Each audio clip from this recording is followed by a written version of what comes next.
Ladies and gentlemen, you all are requested to please be seated. The ceremony is about to begin.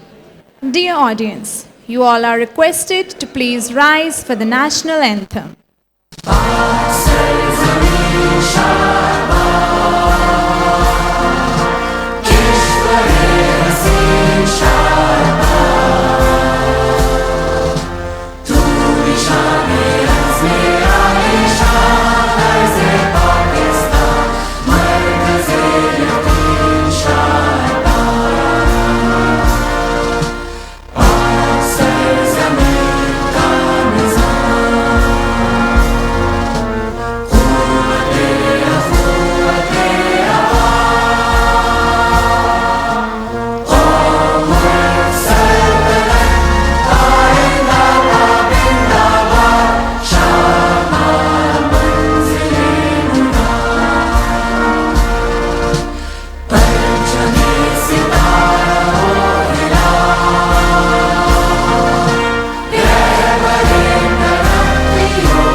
Bismillahirrahmanirrahim.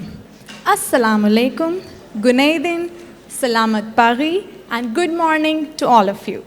I, Komal Zahra Jafri, welcome you all to the day 3 of the 5th International Conference on Management Sciences at Lahore Garrison University. It is an honor to host this prestigious gathering of scholars, industry experts, and thought leaders as we continue exploring our theme, Sustainable Future, Artificial Intelligence, Innovation, and Leadership for a Resilient World. Ladies and gentlemen, let's give a warm welcome to our guests from the University of Poonch, Rawalakot, and Foundation University, Islamabad.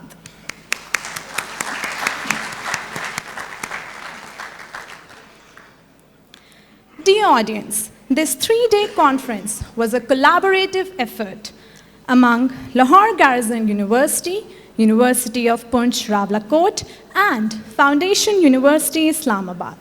Hosted by the Department of Management Sciences at Lahore Garrison University, the event featured insightful keynotes, engaging panel discussions, research presentations, and interactive workshops spread across all 3 campuses. To formally begin this event, I would like to request Mr. Mudassir Iqbal, Lecturer Islamic Studies from the University of Poonch, to recite a few verses of the Holy Quran. أعوذ بالله من الشيطان الرجيم بسم الله الرحمن الرحيم والتين والزيتون وطور سينين وهذا البلد الأمين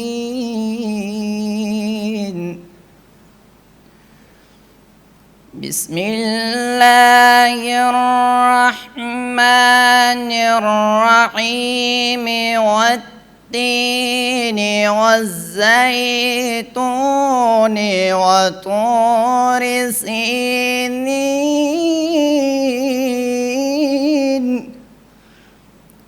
والتين والزيتون وطور سينين وهذا البلد الأمين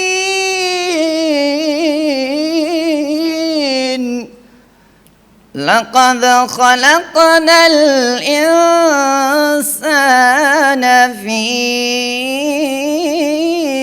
أحسن تقويم لقد خلقنا الإنسان في أحسن تقويم ثم رددناه أسفل سافلين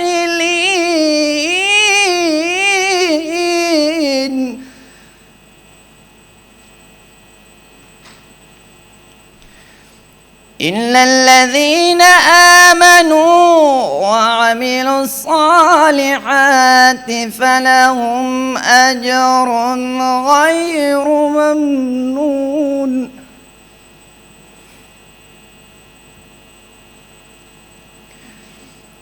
فما يكذبك بعد بالدين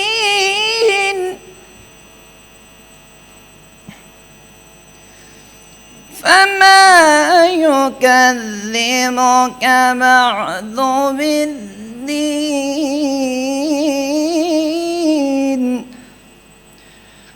أليس الله بأحكم الحاكمين. صدق الله العظيم. Jazakallah. Ladies and gentlemen, as we step into the final day of the discourse, let's begin with a thought-provoking panel discussion on AI-driven innovation for sustainable development, bridging academia, industry, and the government. Our moderator for today's session is Dr. Nayatul Haq, Chairperson, Department of Management Sciences at Lahore Garrison University. Please welcome Dr. Nayatul Haq to the stage. Our first panelist for today is Dr. Suleiman Shahid, who is an assistant professor at the Syed Babar Ali School of Science and Engineering at Lahore University of Management Sciences. Dr. Suleiman Shahid leads the Computer-Human Interaction and Social Experience Lab. Please welcome Dr. Suleiman Shahid.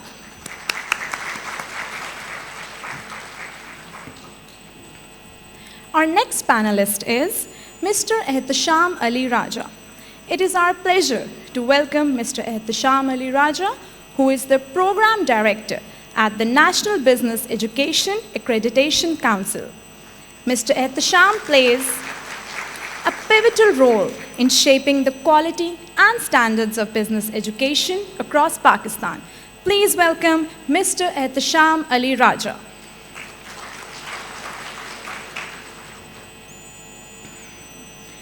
Our next panelist is Dr. Badli Shah Ahmed from Malaysia, who was also the keynote speaker at Foundation University, Islamabad. Please welcome Dr. Badli Shah Ahmed. Next, we have Ms. Kamal Chima, who will be joining us online. Ms. Kamal Chima is the founder and CEO of My Impact Meter. She has developed a digital platform that enhances transparency and accountability in charitable giving. Our final panelist for today is Dr. Begzadeh, who will also be joining online. He is an AI and generative AI consultant and a trainer in the United Kingdom. He has worked across academia, industry, and research centers, developing innovative AI solutions for sectors like healthcare, telecom, finance, and agriculture. Over to you now, Dr. Nayat. Thank you, Ms. Komal. Ladies and gentlemen, good morning and a very warm welcome to this important panel discussion on AI-driven innovation for sustainable development, bridging academia, industry, and government. I am Dr. Inayatul Haq, and it is my honor to guide this conversation where perspectives from policy, industry, academia, and global perspective converge. So let's start this discussion by understanding the role of AI in higher education institutions. So Professor Badli Shah, I'm just coming towards you. Sir, in your view, how do you envision AI transforming teaching and learning methodologies in higher education institutions, please? Please, sir. Thank you very much. Thank you to all. I've involved in teaching nearly 20 years. So, and then my experience in higher education, I still remember. The lecturer go to the whiteboard and just write everything. Remember? I don't know it's still being implemented or not. And then we as a student, we just take note. Sometimes we don't even understand what are the professors are teaching using the board. Previously maybe blackboard, after that whiteboard. And then when I become a lecturer, I think usually we will just follow the way our teachers teach us, right? So we follow that. And then I still remember using the transparent slide projector, transparent projector. And then later on, after that, when every lecturer will be given a laptop, and then we use the laptop then we use software, PowerPoint projector, and until now we are still using PowerPoint projector. So I think the evolution of teaching methodology in UC has changed quite rapidly, and now AI is here. Actually, AI has been here for so many years actually. So it just currently has been pointed out and it's been used widely. If you remember, IR 4.0 was talking about the IoT, big data, virtual reality. Actually, AI is also part of the element of Industrial 4.0. So when you ask me the methodology in higher education, of course, as a professor, we realize this evolution. So we cannot avoid from this kind of things to happen. So now when I start teaching, I use AI, especially when I want to improve my teaching slides. During sometime I use the slide. The slide has been used for so many years. Suddenly when I look at it, sometimes I also don't quite understand what's in the slide, in the lecture note. And we as lecturers, sometimes we teach a different subject. Every semester the dean will change a certain subject, so we will teach different subjects. So when you come to teach, sometimes you are given with the subject that you are not quite familiar. So I think this is where AI is very good to be used, especially in higher education, to improve the way we teach. It cannot be the same the way we learn like 10, 20 years ago. So I use it to improve my content so that students are able to understand. And also now we can produce video and visual materials so that students can understand our subject matter that we teach. And now we have platform like e-learning platform. So we can put all our materials inside the platform and allow the student to follow their pace to understand the subject. Most of UC, I think university is quite lucky because we are dealing with students who wants to learn. I mean, we don't care about the student. We just give the material, so it's up to you to learn or not, isn't it? We only care when the marks are presented to the dean.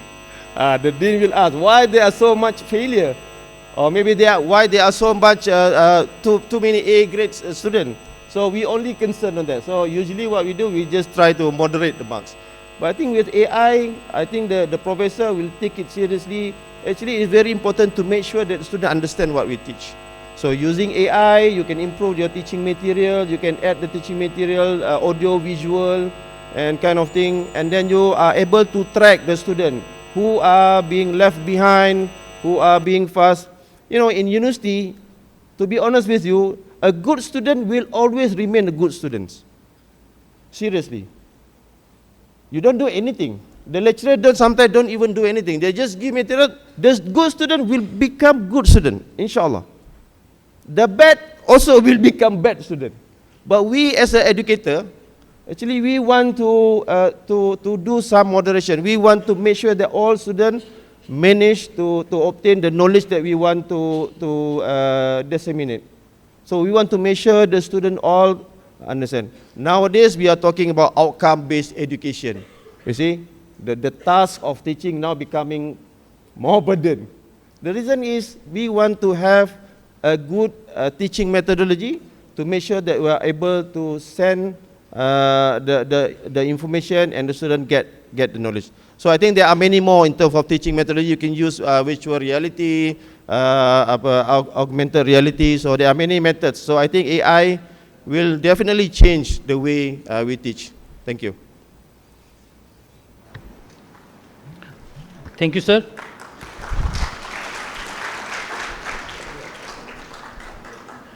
Sir, now we are moving towards policy perspective.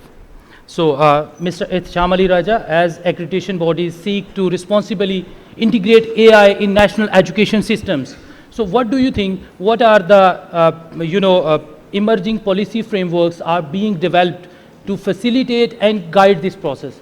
Please, your take. Assalamu alaikum and very warm welcome and good morning to all the audience. I'd like to thank General Khalil Dar Saab, Dr. Rizwana, Dr. Inayat and the entire team organizing committee for organizing this very important pertinent conference, and the concept of having it in 3 different universities was unique, and it encourages the national linkages. So I congratulate all, and I would say to continue this practice. Thank you, Dr. Inayat.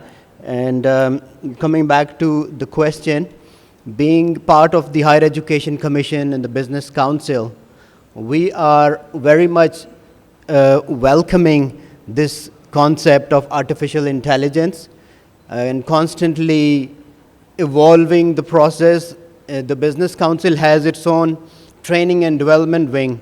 So we are organizing trainings for the faculty of business schools about how to be more receptive for the technological advancements, and the future is reshaping with this.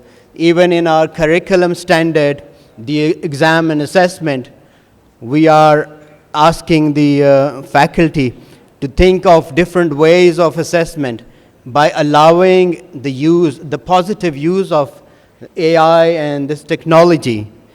We are working closely with the Ministry of IT, Ministry of Planning, about doing a sandbox, a piloting first before actually implementing this in the universities and higher education institutions, to see the positive use of this AI and ChatGPT and all the other tools which are available, and see the positive.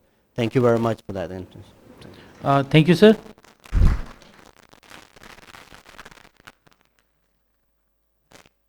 Dr. Suleiman, coming to you, sir.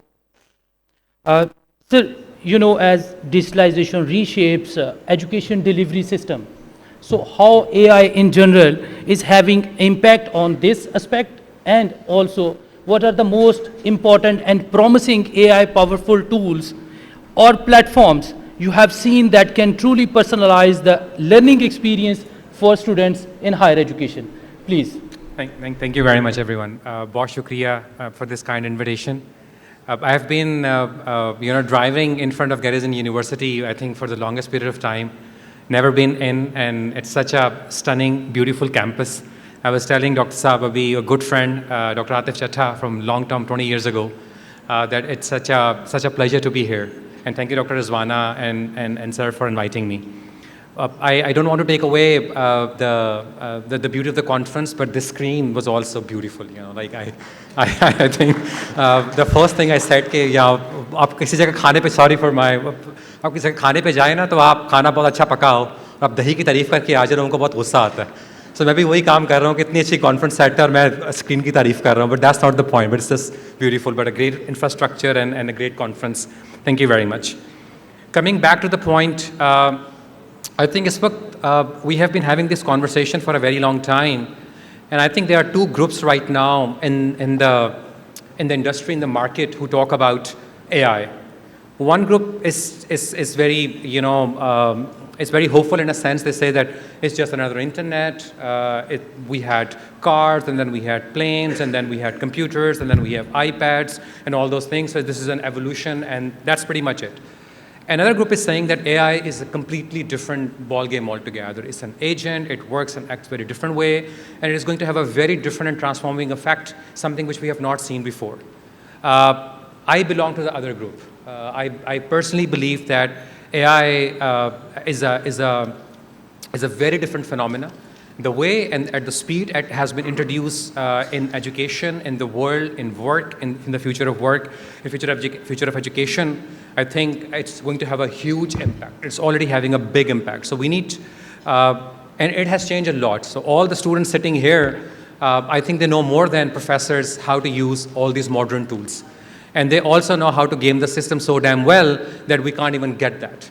You know, we think we are catching up and we're not even remotely catching up. We think we have found a way, to check their assignments, and they have already a plan for the next 1 year and 6 months. So I think the pace is unprecedented. The pace is very different from internet.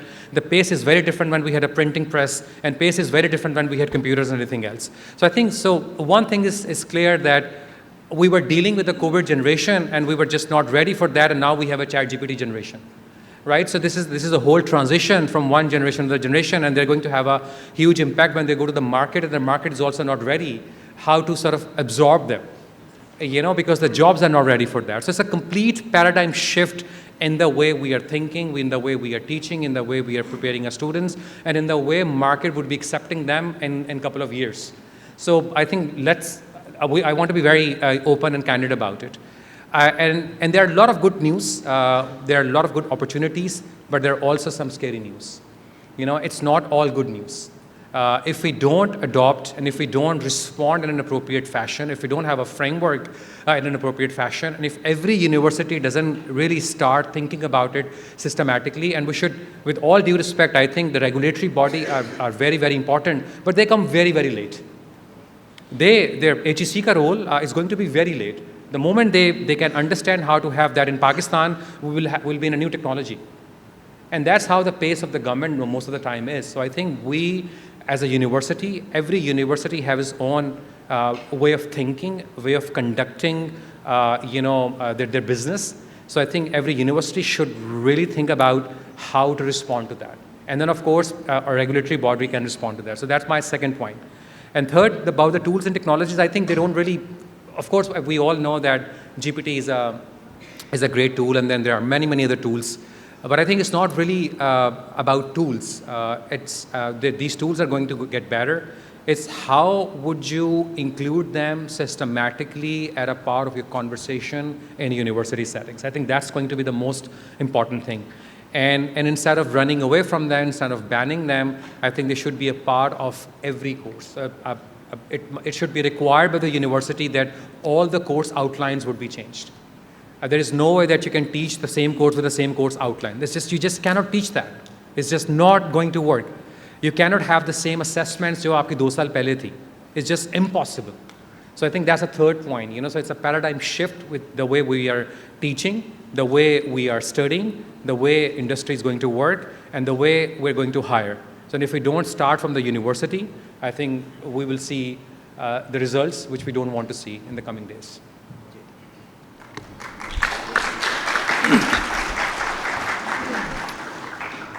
Thank you, Dr. Suleiman. He is already talking about the market acceptance, what we are producing for the market. So now we will move on towards the corporate and innovation side.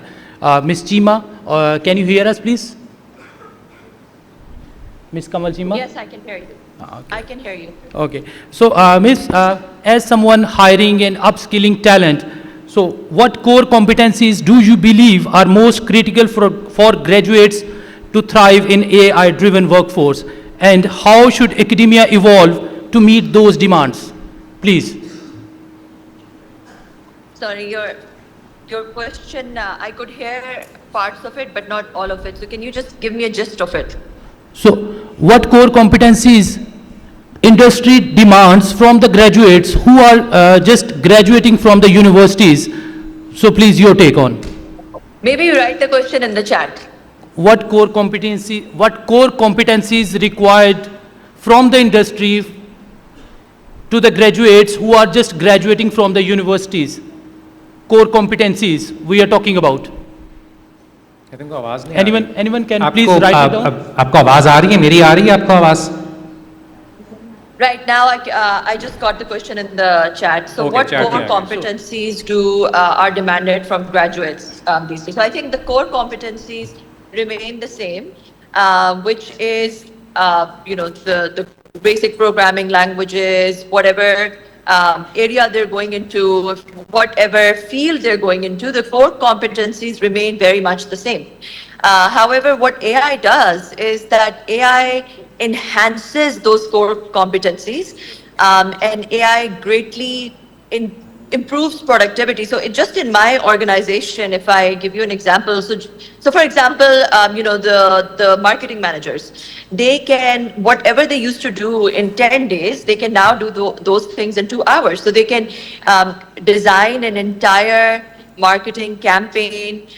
They can design videos, scripts for videos, ads. They can design posts through AI in minutes. And so the basic knowledge of marketing they need to have. But AI can greatly enhance their productivity, and whatever time they would spend earlier, AI can greatly enhance that, right? So now in the future, you will not need to be an IT student or a coder or a programming, your programming language expert. And it's not only going to be the fact that you need AI or you're developing AI, especially if you're in Pakistan. So if you know in Pakistan, we don't have access to NVIDIA GPUs. It's banned over here. You can't buy them. And China is developing its own APUs, but they still have the whole ecosystem, the firmware, and everything else to develop yet. So they're not there yet in terms of the basic building block of AI. So I guess what I'm trying to say is that when it comes to the race that everybody's in, some of these China, the US, and some of these companies, the race that they're in, trying to develop the best chatbot, trying to develop the best AI system, we're probably not in that race. But what we can be really good at is leveraging AI. Leveraging AI for product. So for example, Pakistan is the third largest freelancer producing country. So we have the third largest population of freelancers. Very quickly in the future, all of these freelancing low-end jobs that we do, like graphic designing, web development, video editing, social media marketing, virtual assistants, all of these jobs are going to get automated through AI. So we are the service economies, especially the low-end service economies that we are a part of. We are going to lose those jobs very quickly. So if we can start leveraging AI to produce or greatly enhance our productivity, that's the only way that this is going to survive. So what I was saying was that instead of us being the greatest machine learning designers or whatever, whether we are producing in our universities, whether we're producing doctors, we're producing real estate agents, we're producing engineers, we're producing marketers, any discipline that we're producing, we need to make them learn on how to leverage AI to greatly enhance their productivity, and not just chat gpt, but there's so many other tools. And now there is this new concept of AI agentics that we're testing in our organization. So what AI agentics is, basically you create an AI agent which takes an autonomous task end to end. So, for example, in sales, you have an AI agent that will go scrap LinkedIn, will find your relevant profiles of the relevant customers that your company targets, and then will start reaching out to them after understanding each of them. So, for example, they will reach out to a person after understanding what that person is, what their writing style is, what they're interested in, what they've posted about. And so a very personalized email to this person. And then once they respond, then they will pass that on to the next level salesperson or an inside salesperson to follow on. So you can be generating thousands and thousands of leads 24 hours a day through AI in sales. So similarly, that's what I mean. Like if you're a real estate agent now in Dubai, They've got real estate agents through AI, who are completely autonomous, who are reaching out to thousands of potential clients in real time, right? So the idea is that anybody who starts to leverage AI in the short term is going to outperform or outjob those who don't leverage AI, irrespective of what industry they're in, irrespective of what degree they're doing, they're going to start outperforming them. And in the future, we can't even tell what's going to happen, right? So in the future, we can't even tell after 5 or 10 years how this is going to evolve. I reckon that the way we work, live, play, learn is radically going to change. And it's probably too early to predict what's going to happen. Thank you for those insights, Ms. Jima. Now we are moving towards Dr. Baik. Can you hear us, please?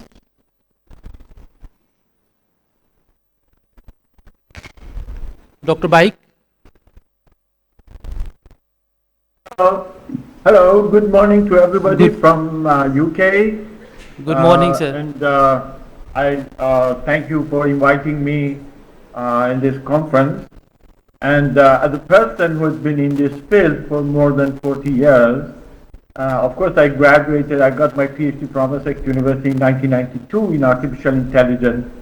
And since then I've been working in academia and research centers and industry, and I've had a very special interest in applying AI in education system. So you may be surprised if I say the first expert system I developed for education and teaching differential equation was in 1993. So at that time it was very early, of course.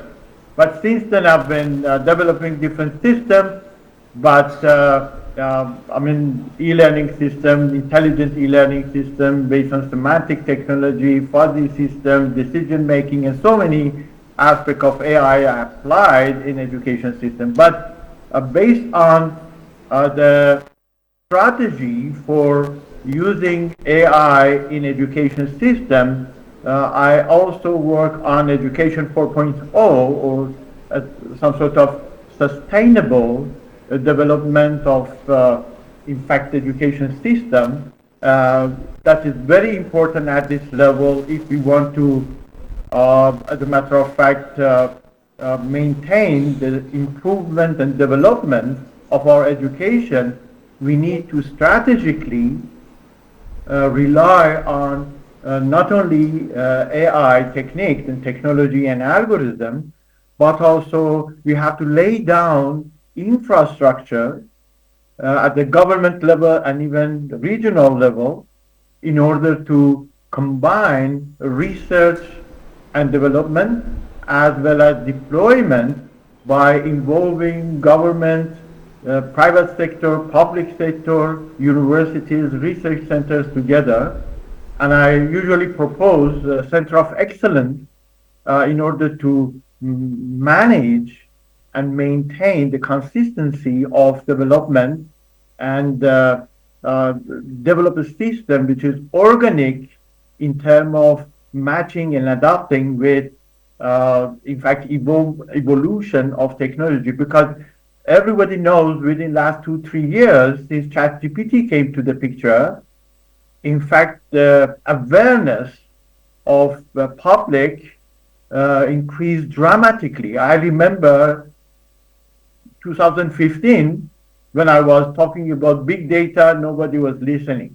Even the first question, the first public talk I had as a keynote speaker in a conference was mobile learning, intelligent mobile learning. Yes, when? 2005. But everybody looking at me and saying, what you're talking about. But now when you talk about AI application in education, you can figure out that everybody is interested to know how to do it. So I suggest now at this stage to think about education system or future education system in terms of not only the content of education that should be changed dramatically, also the infrastructure, the fairness of the services and access to the data, to the software, to the education and content based on some sort of sustainable policies and strategies in the country. So if you are interested, I can explain more in detail, but I'm sure that my time is limited. And if I want to just summarize my talk, I have to highlight this one.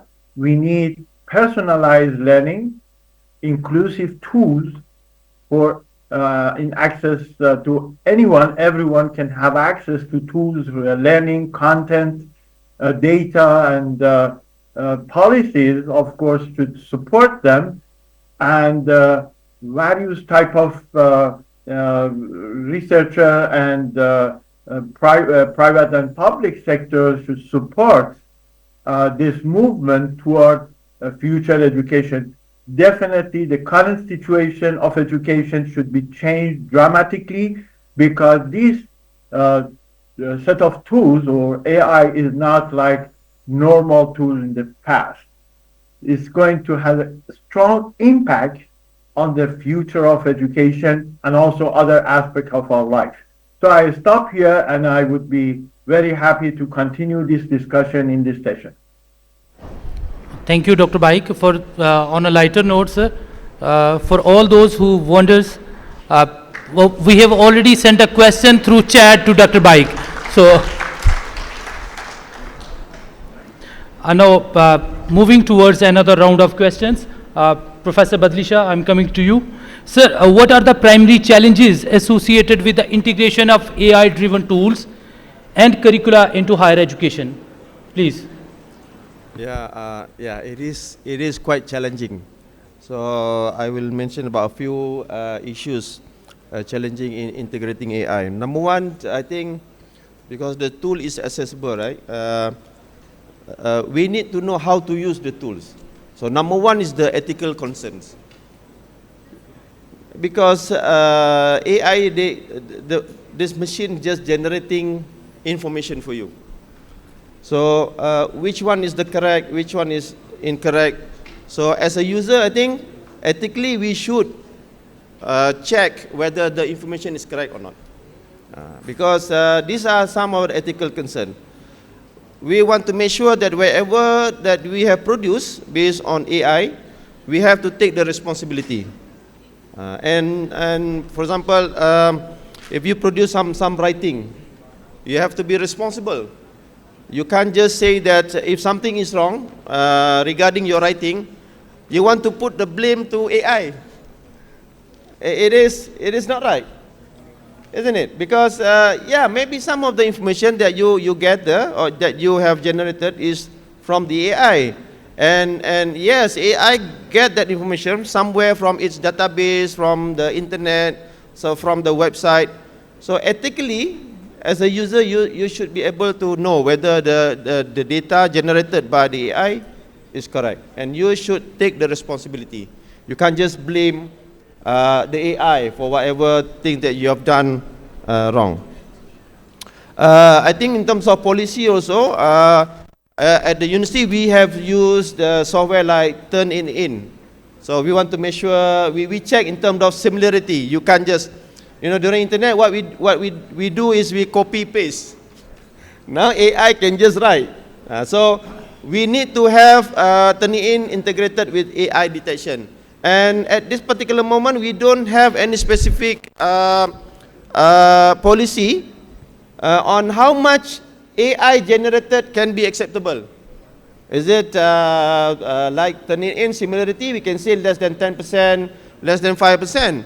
But if AI generated, what is the acceptable level of percentage has been generated by AI? Is it 50%, 40%? So still it's not clear. So in terms of ethics and the guideline of using AI still need to be done. So that is quite challenging for all any organization or universities. I think the second one is, I don't know whether everybody has access to AI. AI tools, some are free, some need to be paid. Of course, the paid one will give you more, will give you or serve you more information rather than the free one. So it is very important as a university or higher education to make sure that everyone has the same access to the same technology. If not, then you might find that there are some students has the access to the paid services and they produce a very good writing and so on. So in terms of accessibility, make sure everyone has that access. And regarding the software and regarding the hardware as well, computer. I know sometimes you use the handphone, but I think we need also, university also need to have, to provide access to computer, to put as much computer as possible. And then not only hardware, the internet must be very good as well. You know, suddenly you ask ChatGPT or DeepSeek question and then they say, there's no connection. So, you know, in terms of accessibility to the student and in terms of the infrastructure need to be provided. Not only, again, in terms of ethics, we need to give training to the student as well. But it's not only the student. We facing challenges also for the academic staff, right? So they also know, they also should know what are the tools can be used. You know, sometimes lecturers, you know, don't be surprised that some lecturers, they don't even care about AI. You know, they think, oh, this is just a hype. You know, that it will lose somewhere in time. People will forget about AI. No, actually, some lecturers also need to be trained using this tool, especially the senior lecturer. For the young lecturer, like I think like Dr. Sulaiman, no problem. He's very young, so he's well versed of using all these tools.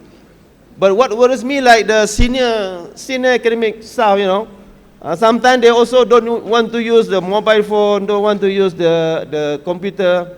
So it's quite challenging. So I think one of it is the training. We need to have a proper training from multiple levels, from beginners, intermediate, advanced, for all the academic staff, as well as the student. I'm not saying this because I think the Vice Chancellor is not here, right? So I think the top management, university top management should encourage.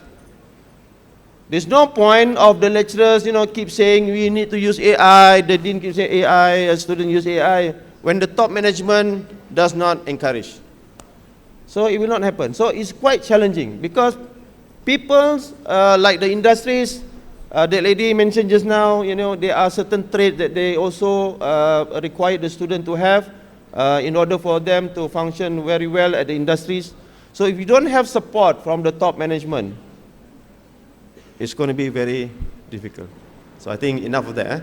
All right, that can be so long. So at that point, that are the challenges that will be faced mostly. Thank you very much.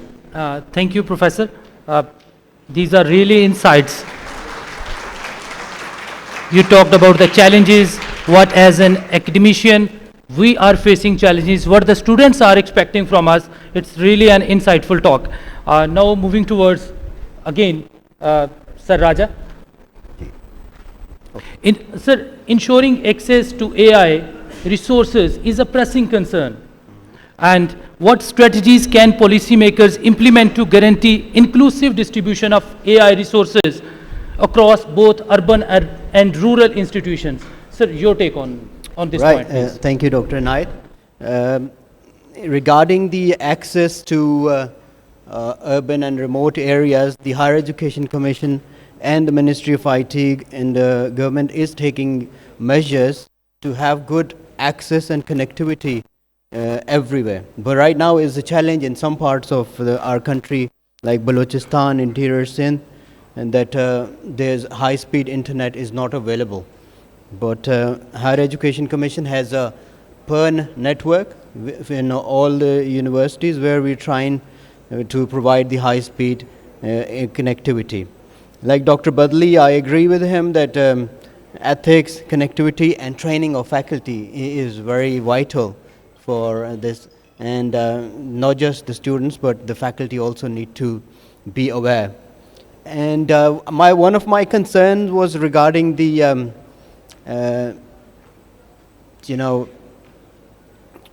the information that we get from the artificial intelligence, how authentic it is. Sometimes it's a hallucination factor that when you have a prompt and you ask something to ChatGPT, it creates its own context based on the data that it has. So one has to be clear to authenticate and validate that information. So that's my suggestion on that. Thank you very much. Thanks. Thank you, sir.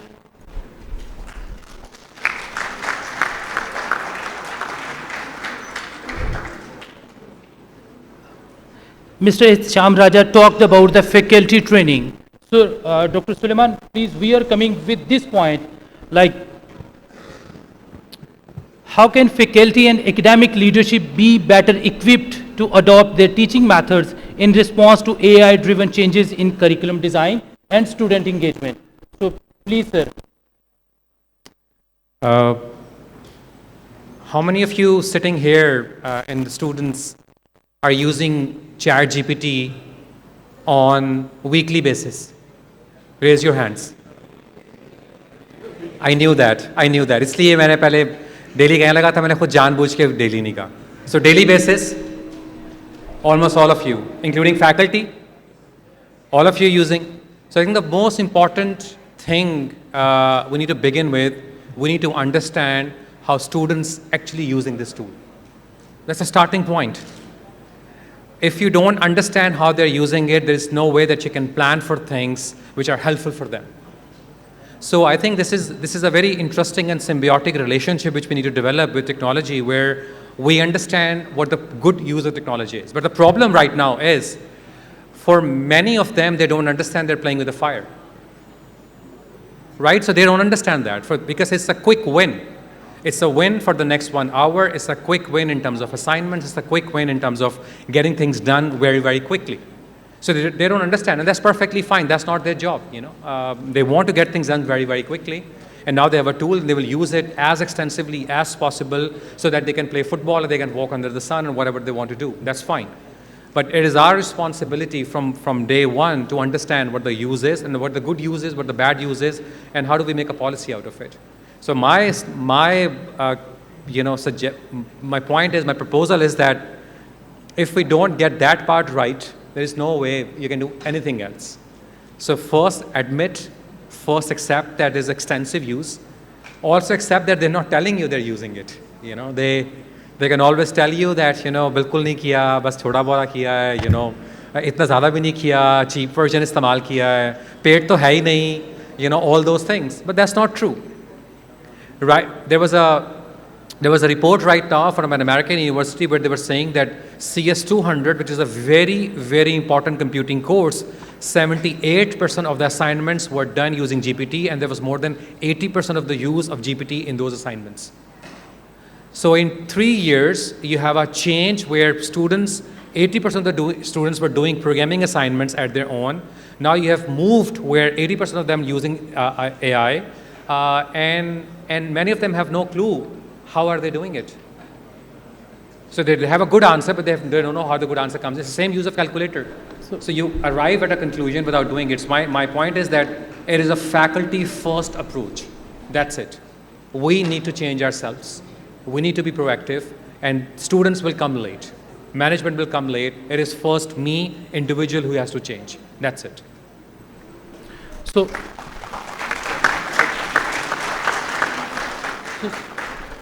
sir, should we encourage students to use the ChatGPT for the assignments? Absolutely.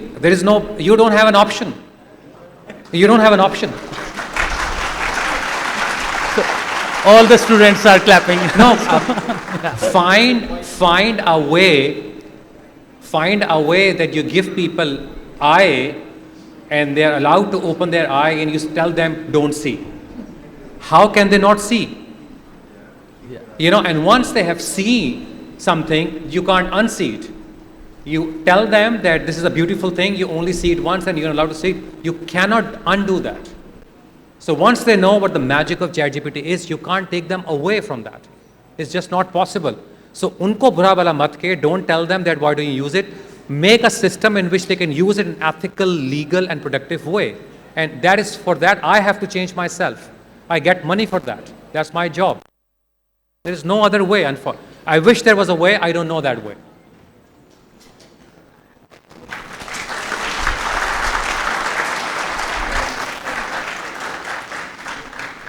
Indeed, it's a wonderful advice for all the teachers. So please be prepared, be proactive. So thank you, Dr. Suleiman. Now we are moving towards Ms. Chima.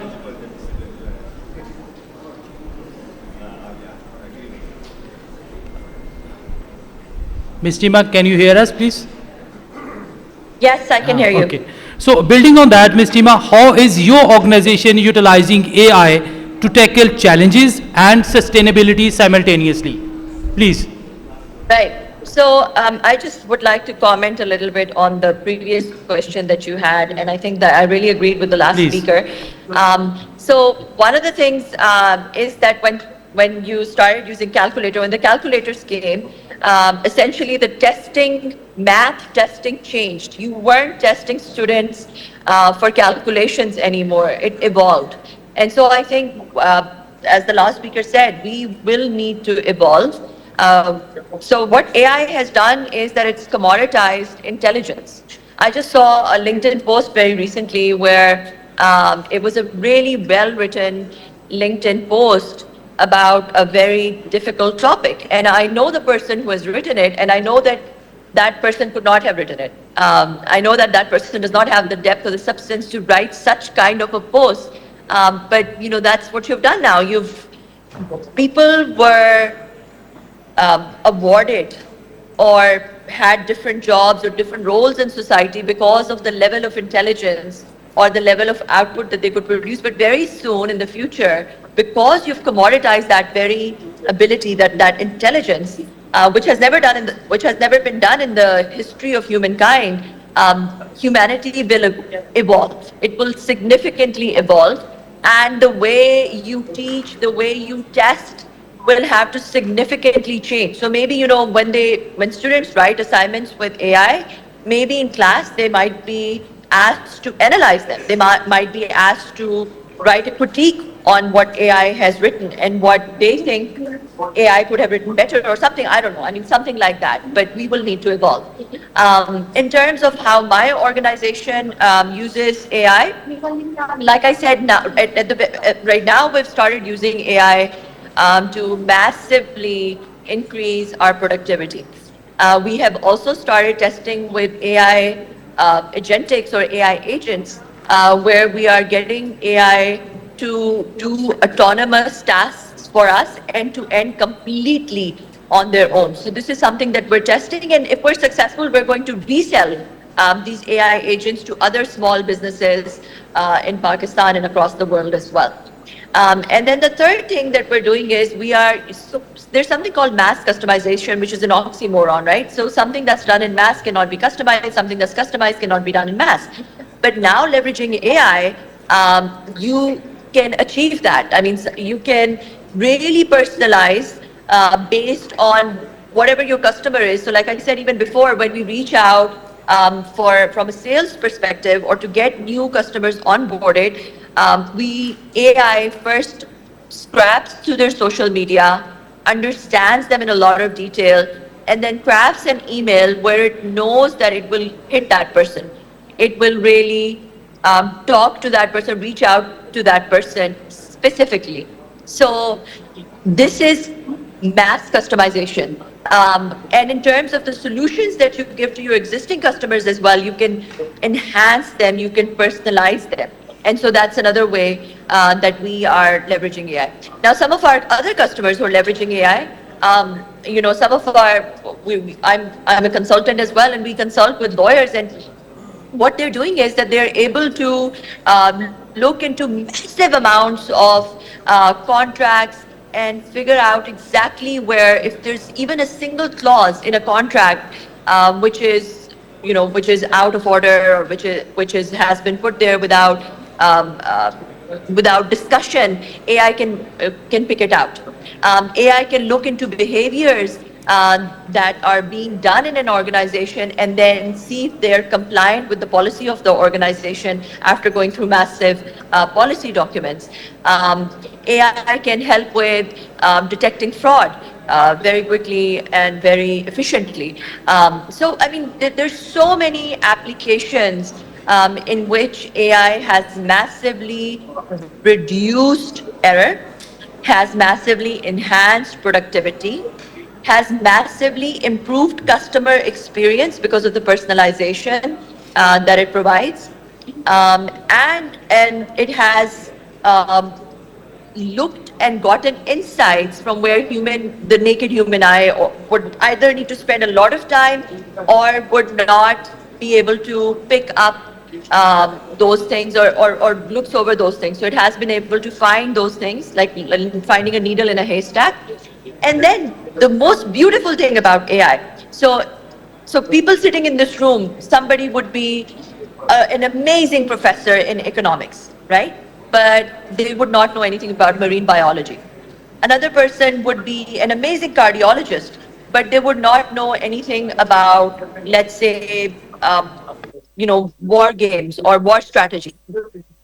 But what AI can do is AI can integrate all these diverse. So a human being can be an expert in maybe one, and if you're very, very intelligent, maybe three things. You can be an expert in maybe three things, and then you can be jack of trades for many others.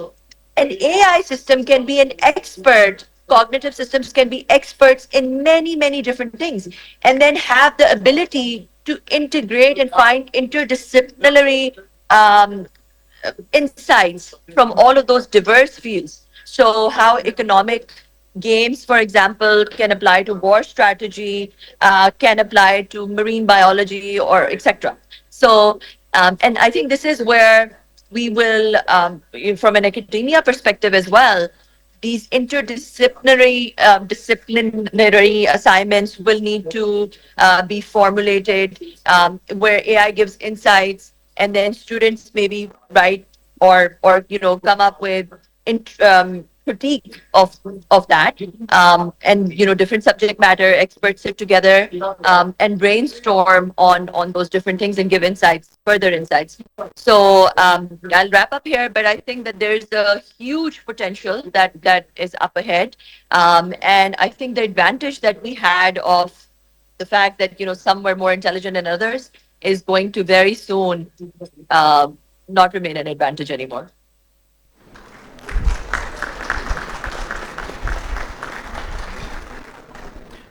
Thank you, Ms. Dima. She talked about how we can be a productive and efficient by using AI. So take it as AI as an opportunity, not a threat.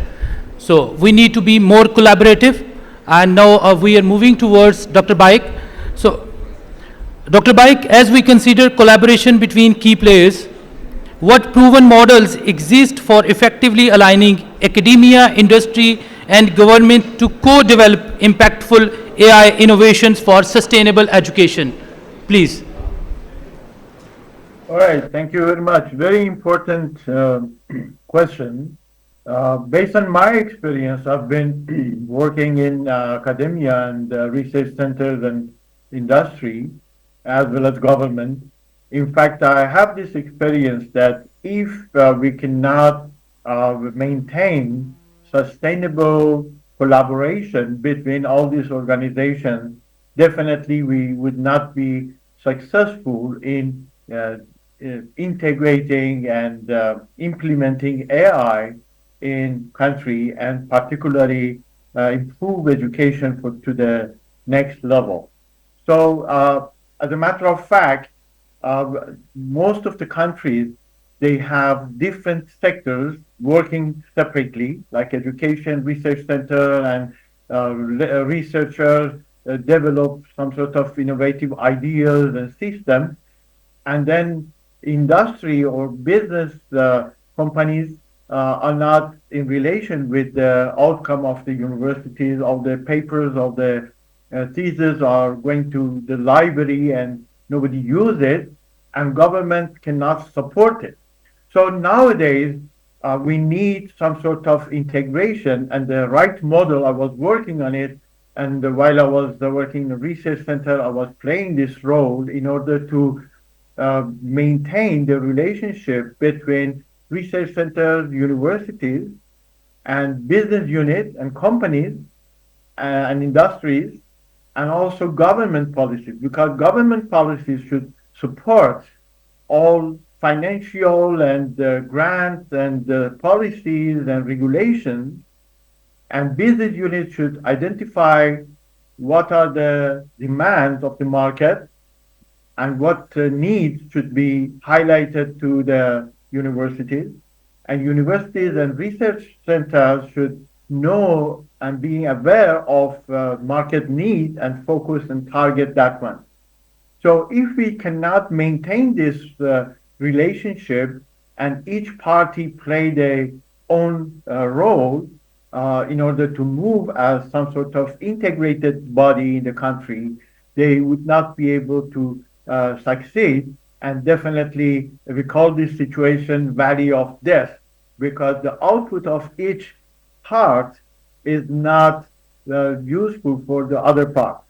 So everybody work on their own direction, and there is no integration and coordination between the outcome of each individual partner.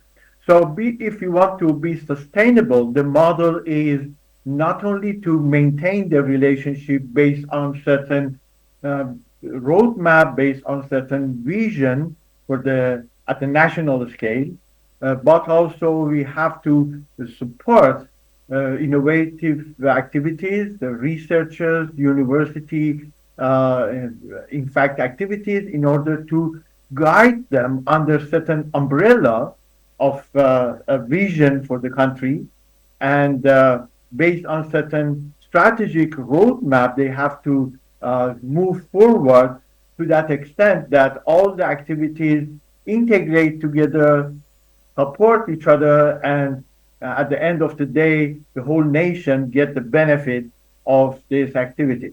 So I believe in order to make this effort at the national scale, we need some sort of organization or institution in order to do all this collaboration, all this integration together, and make sure that the outcome of all activities in different parties are combined together with a very clear objective and with a clear benefit for the nation.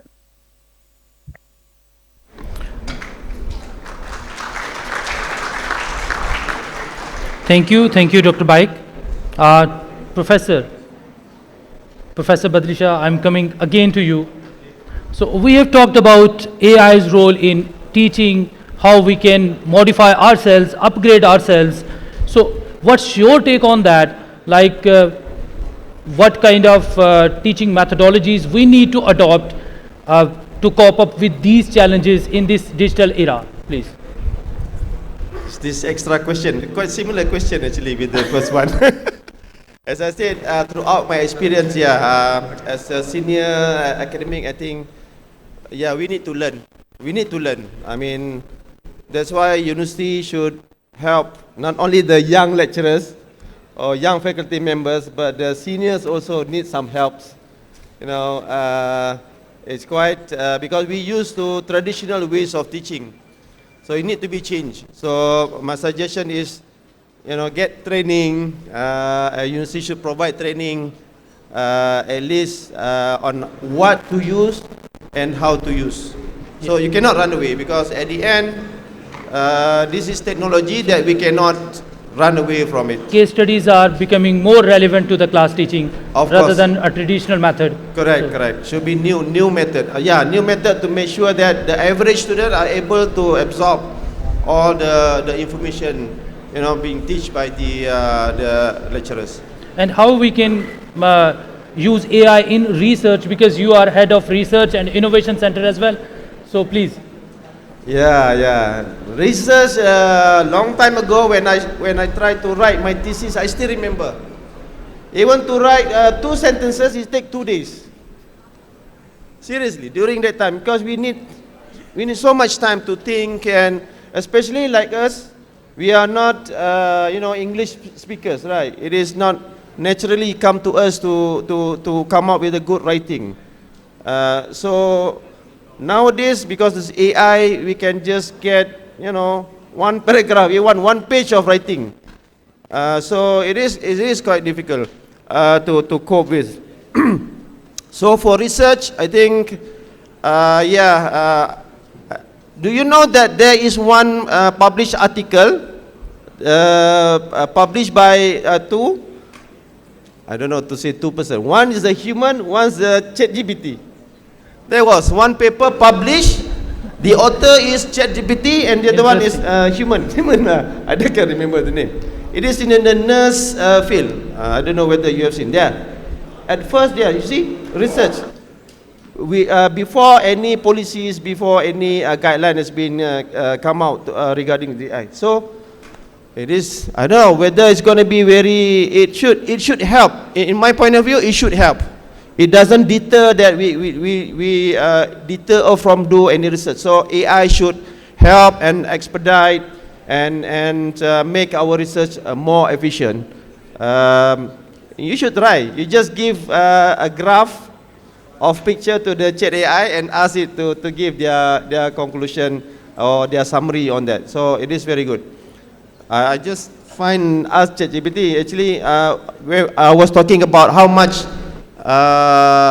percentage accepted for AI generation, like similarity index, like Turnitin, we know like acceptable around 10 or 5%, right? But when I surf and I ask the AI, I think there are some guideline of accepted generated AI information is around 20%. Dr. Suleiman, please. Continuing on collaboration, how can academic institutions actively engage with industry to co-create AI-driven solutions that support both education and sustainability goals? How industry and academia can work together, that's what, okay. I would say that it's an important question, but many of our universities, unfortunately, are not there yet. And there are multiple reasons. First of all, this is the most common question we get all the time, that how industry and academia can work together. And industry always says that we need a fully cooked person, and academia says that we need to make sure that somebody knows how to write a nice code. So there's always this battle. Instead of us answering this question in detail, my closing note would be that AI is going to be a threat for a professor who thought teaching was a part-time activity. So if we will have to go back to teaching as a full-time activity, and once we start taking as a full-time important activity, we'll be able to produce students in a very careful fashion, systematic fashion, which are not only good citizens, but also a good fit for the industry. Education has changed, is going to change dramatically, and I think that's the only way we can answer this change is by changing ourselves as a faculty member, and that's my last point on this important topic. That's it.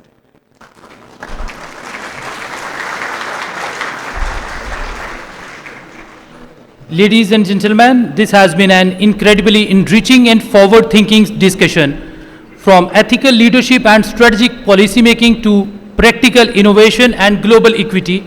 Today's panel has covered the full spectrum of AI's potential in transforming education for a better, resilient, and more sustainable future.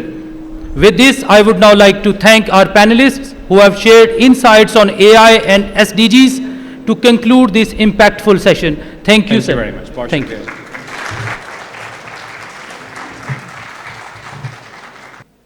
Thank you, Dr. Nayat. Thank you, Dr. Nayat, and all of our panelists.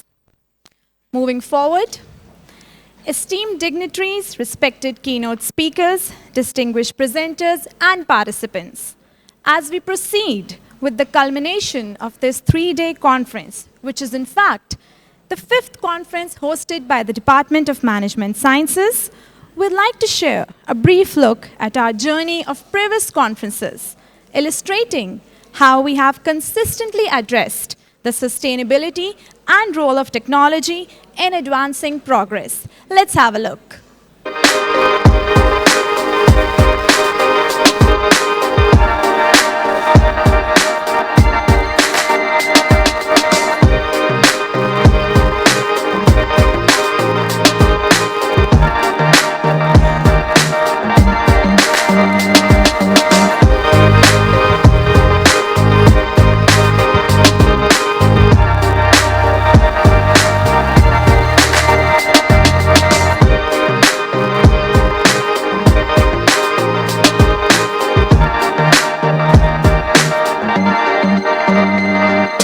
पहले तो यह कि I was extremely honored and privileged to come to this wonderful campus. Thank you so much. Lahore Garrison University is a remarkable institution.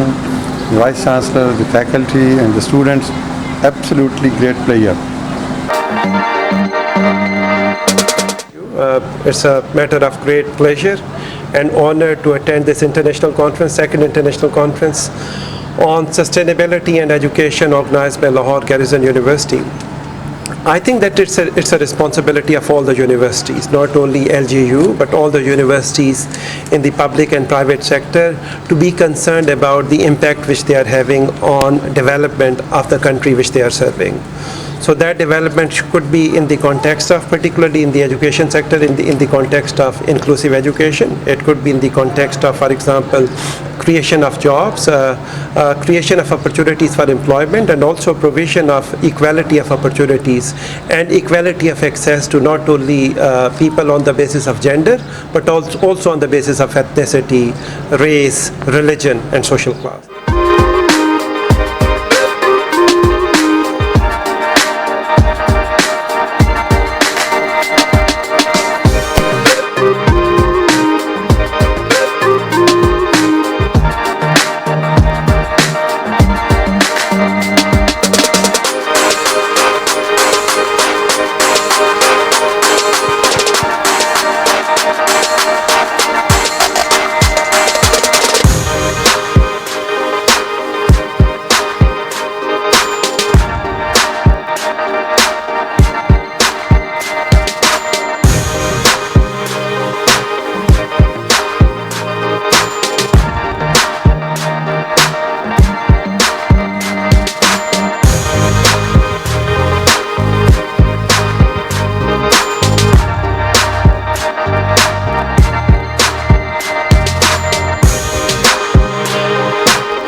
I think at the outset I would like to first congratulate Vice Chancellor Dar Saab of the Lahore Garrison University for organizing such a marvelous conference with his team, including Dr. Rizwana and all others.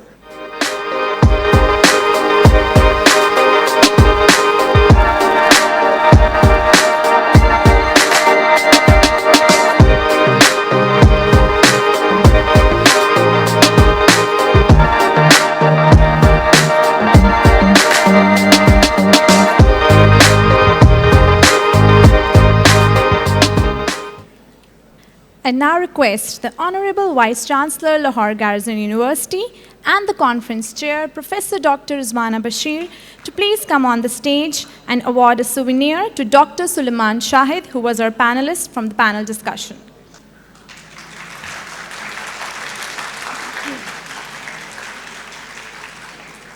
Moving forward, Lahore Garrison University extends a very special thank you to the students and faculty from the University of Management and Technology. We really appreciate your presence and your spirit of interaction. Ladies and gentlemen, we have an inspiring lineup of thought-provoking keynote speeches from national and international experts. To begin with, our first keynote speaker is Mr. Amir Mumtaz, who has traveled all the way from New York to be with us today. Mr. Amir Mumtaz is a seasoned restructuring and turnaround advisor, entrepreneur, and investor. With vast experience in guiding businesses through transformation and growth, he has been instrumental in shaping strategic solutions for struggling enterprises and helping them regain stability and success. Let's give a warm welcome to Mr. Amir Mumtaz as he takes the stage. Well, Assalamu alaikum everyone, and thank you, Dr. Rizwana Bashir and Vice Chancellor Dar for having me. Privileged to be here, and I hope I can say a few useful things for our audience and give you something to think about. So I'm going to take a slightly different angle. I'll be speaking from a macro perspective, and I'll speak as somebody who's from the private sector, somebody who's from the industry, and also as somebody who's from the West. I'll give you some points, and hopefully you will find them useful. They will affect you. You know, you might say, why talk from a macro perspective? Because these events will affect you. They will affect your quality of opportunity, your access to capital, and how much tax you end up paying. So that you might find them useful. So let's start with some global trends. I'll talk about 5 different areas. Obviously, small amount of time, so I'll be speaking as fast as I can. But I'm going to cover what's going on in the world as far as the global reordering is concerned. What are the big financial problems that the world is dealing with? There's also societal problems that are impacting how things are progressing. And then we obviously have AI and innovations, and we've had an excellent panel. So I think that area is covered the best. And then the last thing is governance, you know, the difficulties and challenges with global governance. So we've got the big power rivalry taking place right now. One power thinks that the other one is not playing by the rules, and it's caused a large transfer of wealth from whatever we think of it. The West is still the most powerful bloc in the world. The West still has the most money, the most innovation, the most development, research, etc.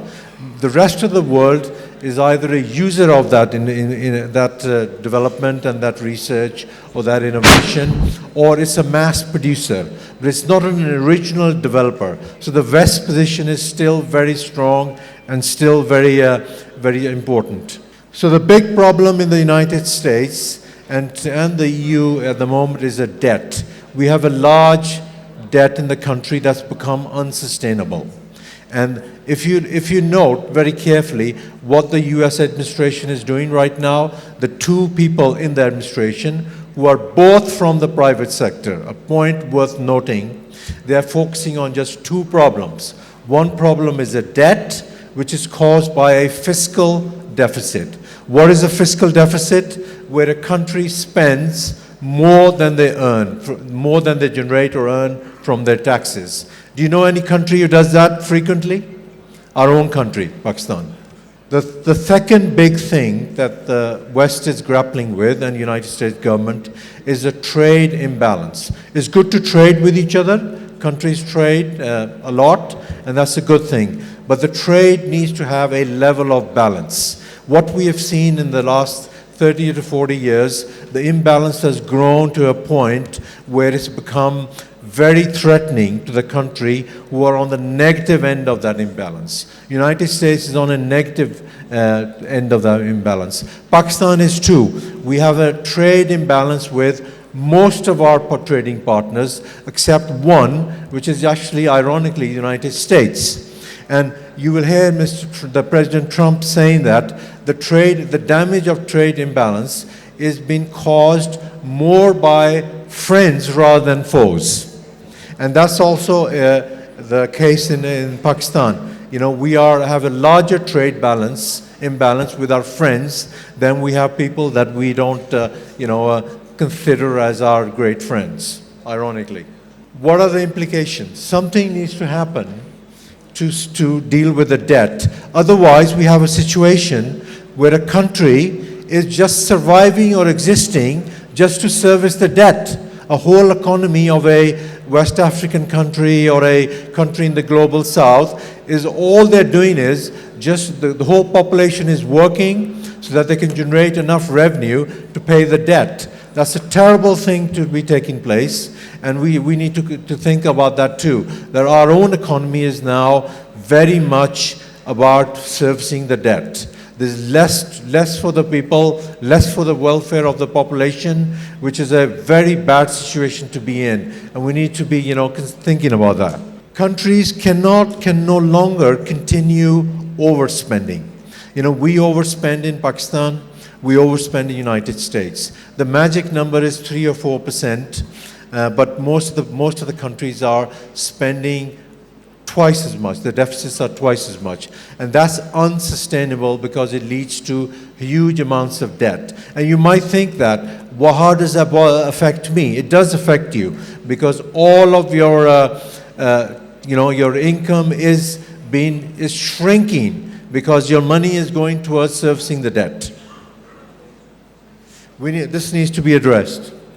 Now, I'll talk a little bit about the societal problems. They may not be that, relevant to you, but it's good. It's worth noting.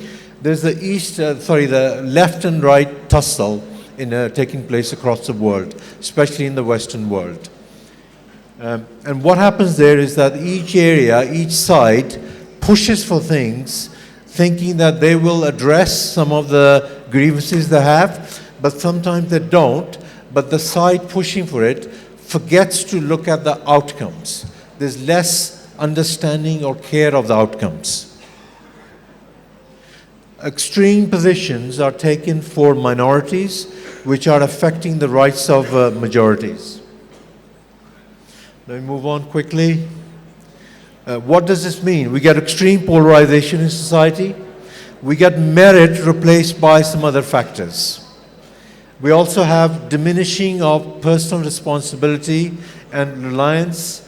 And nowadays, words like immigration, multiculturalism are not very popular.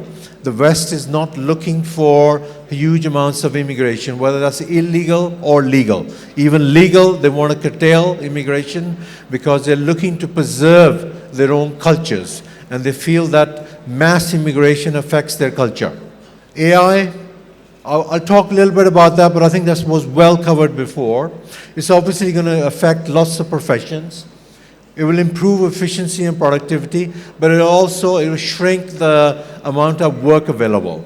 And a lot of the work will become high-end, but then the question comes up, how do we train the people? How do we offer opportunities for junior people so they can reach to that senior level? Those are the big questions. There'll be an impact on labor market. There'll be less work and hence less jobs. Those are the big concerns. And also there'll be less opportunities for training and skills development.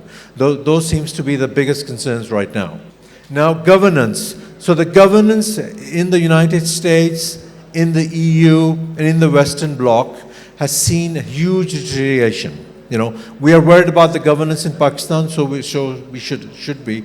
But the West has also seen very big slide in the quality of governance.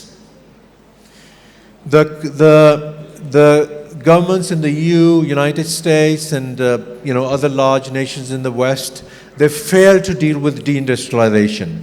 They fail to deal proactively with the rising debt, with the deficits. They haven't been able to do something about it. And they've allowed societal dysfunctions to persist, which has created all the problems in society. Most of the governments in the West, some of you might be happy to hear this because, you're always worried about Pakistan and you think everybody else is doing very well. That's not the case. Most of the governments in the West also have dysfunction and diminishing of capacity. They have low capacity to solve problems. Problems occur, but they're acting more like bystanders and spectators. And they're not doing a good job on delivering for the population, opportunity, job, and quality of life, growth, etc. They're not doing a good job of it. And sorry, just go back 1 second. So I'll come on to Pakistan now, but I missed one point. Well, I'll see what I can come back to that. So Pakistan. Pakistan has all of these problems. We have the weaknesses, which are very acute. We have a large debt crisis, and that does affect every one of us here.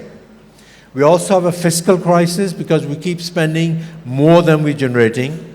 And we have a trade imbalance, as I said, with most trading partners, even the ones that are very, very friendly countries to us. We have a huge trade imbalance, and that cannot persist for very long. We've got, governance challenges. We all know about it. And there's an absence of capacity to reform.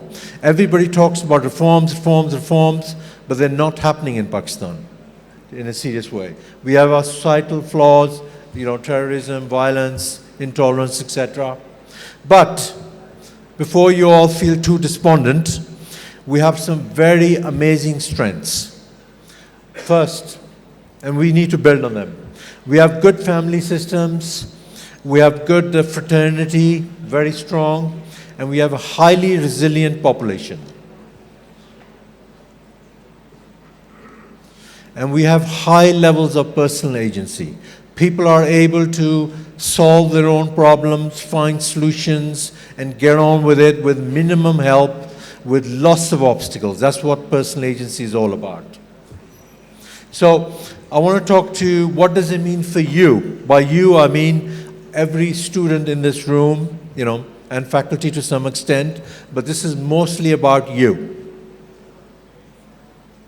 When you're focusing on your education, focus more about learning useful things. Certifications, qualifications are good, but you need to have something that adds value. And put yourself as part of a value chain. Find a value chain where you can insert yourself and become indispensable. I'd also ask all students to study philosophy, from all kinds of regions and areas. Don't get hooked on any particular philosopher, but you'll find that this will make your life a lot easy if you take a dose of philosophy on and off. As far as earning a living is concerned, accept that there will be fewer jobs than needed. Unfortunately, Pakistan is suffering from deindustrialization, and the private sector is very small. The government sector is already overstaffed, so you have to accept that there will be fewer jobs available than we need. But the good thing is you can fall back on some other things like self-employment, startups, which are traditionally seen as IT, software type of companies, but also small businesses, very legitimate ways of getting into enterprise and developing yourself. And finally, franchising, replicating a partner. The more specialized you are, the better. And find new ways of applying technology to create value so you can generate an income for yourself.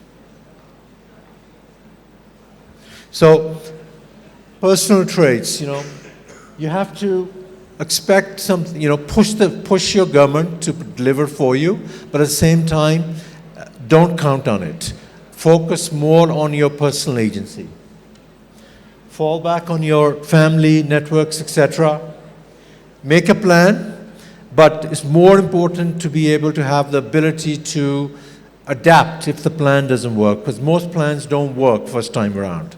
So you need to be able to have that tenacity to find workarounds. Vision. And I want to finish on one point. The most valuable asset and the most precious quality that we all have is our personal agency. That's worth protecting. And if somebody said to me that, look, tomorrow I'll give you 50 million people and I'll give you $50 billion and I want you to create a new country and I want you to make that country work, there'll be no more loans, there'll be no more IMF. That country of 50 million has to work and your startup capital is $50 billion. Who would I bet on? Would I bet on the people of Pakistan? Would I take 50 million from Pakistan? Or would I take 50 million from the Gulf countries? Guess who I would bet on? I would bet on you. I would bet on the people of Pakistan because they have tremendous agency and they survive and they thrive and they do their best despite so many challenges, despite not being born with the country, not be born with the natural resources and all kinds of other handicaps. So I would bet on the people of Pakistan. And if you ask somebody from the Gulf countries, they would all probably, if they were honest, they would probably say the same. We would go, stand behind the people of Pakistan because they've shown that they've got what it takes. Thank you very much.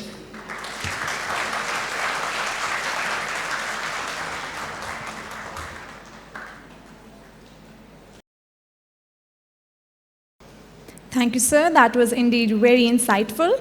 Ladies and gentlemen, we will shortly proceed with our next keynote speaker. Our chief guest has arrived. We're just waiting for him. We will shortly proceed with the next speaker in a while. Students at the back, you are requested to please maintain silence. Ladies and gentlemen, our chief guest has arrived. You all are requested to please rise and welcome the Honorable Mr. Malik Muhammad Ahmed Khan, Speaker Punjab Assembly.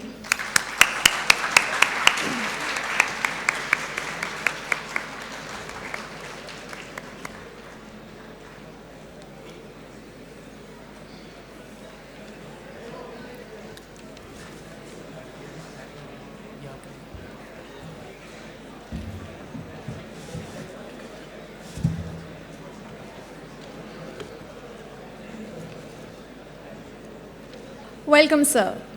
Your presence adds great value to this ceremony. We just had a panel discussion revolving around the use of AI in academia, industry, and the government. Then we had our keynote speaker, Mr. Amir Mumtaz, and now we will proceed towards our next keynote speaker, which is Ms. Falahat Imran. Ms. Falahat Imran is a dynamic leader and advocate for women's economic empowerment. She is the president of the Women Chamber of Commerce and Industry and the CEO of Print Shop. With a strong commitment to fostering entrepreneurship and leadership among women, she has played a pivotal role in shaping business opportunities and advocating for inclusivity in the corporate world. Please join me in welcoming Ms. Falahat Imran to the stage.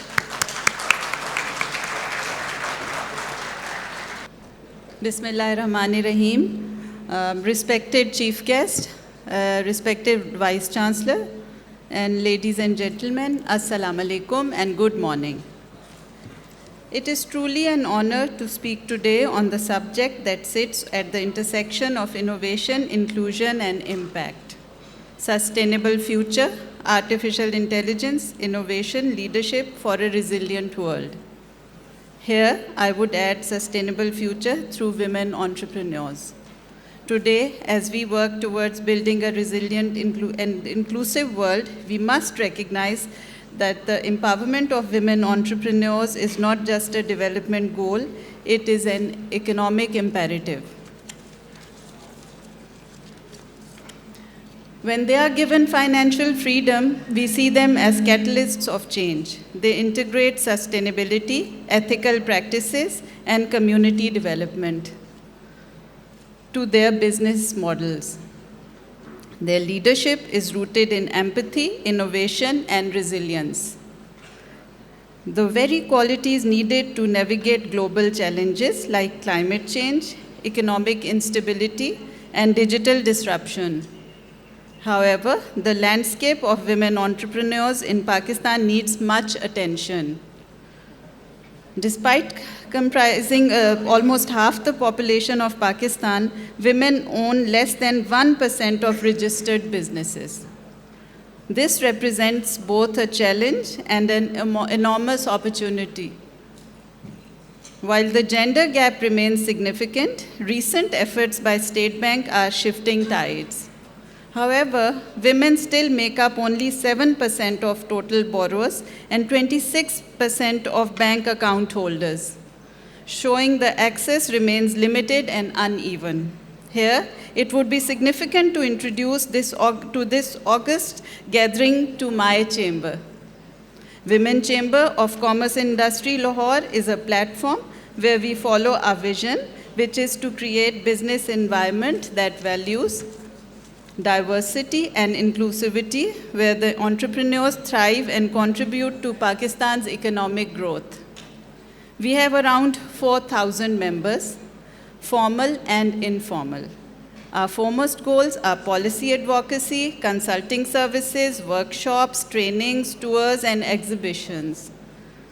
Building international partnerships to promote women-led businesses for growth. There are numerous success stories, although it may seem like a drop in the ocean, but we feel proud to be playing our part. Our recent flagship project, Women Resource Center and Incubation, has incubated 250 women from diverse sectors across Pakistan. The success rate is, mashallah, 60%. Around 14 components are mentored, some of which are social media strategy, product development, value chain, web development, and use of AI for business. These women are entering into formal economy and have an access to markets beyond their localities. I feel we need to build stronger industry-academia linkages. Experts from academia need to understand challenges faced by women entrepreneurs, then design and disseminate AI training programs that cater to their needs, namely production, designing, marketing, customer behavior, sales trends, tax, and small business financial management. So they can cut costs, save time, and focus more on strategy. The experts from the academia can use online platforms and platforms like incubation centers and chambers for trainings. Here, I would urge to build more platforms like Women Resource Center and incubators across the country to create safe, innovative spaces for women to grow, and invest in digital infrastructure and AI literacy. Together, let's collaborate, innovate, and create a future that is brighter than today. Thank you. Thank you, ma'am.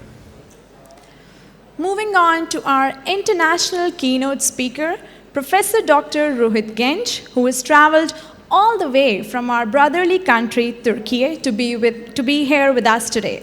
Sir, we are truly grateful for your presence. Professor Dr. Rohit Genç holds a PhD in Management and Strategy from the University of Istanbul and has gained international experience in the USA, Canada, Germany, and France. Currently a full-time faculty member at the Turkish-German University in Istanbul, he specializes in tourism management, cross-cultural management, and business negotiations. Please welcome Professor Dr. Rohit Genç to the stage. I am greeting Speaker Punjab Assembly Malik Ahmed Khan and of course Vice Chancellor Major General Khalil Dar, and to prepare this wonderful event Professor Dr. Rizwana Bashir, and not forgetting media representative and technical staff. Students, they are very important for us. Without them being here, we wouldn't be existing as a professor. So I'm very thankful to see a full audience here. That makes me feel really great. Not only that, where are we now? Where are we now? I will tell you. You wouldn't know. Can we go back to the first thing? No, not this one. The map, world map.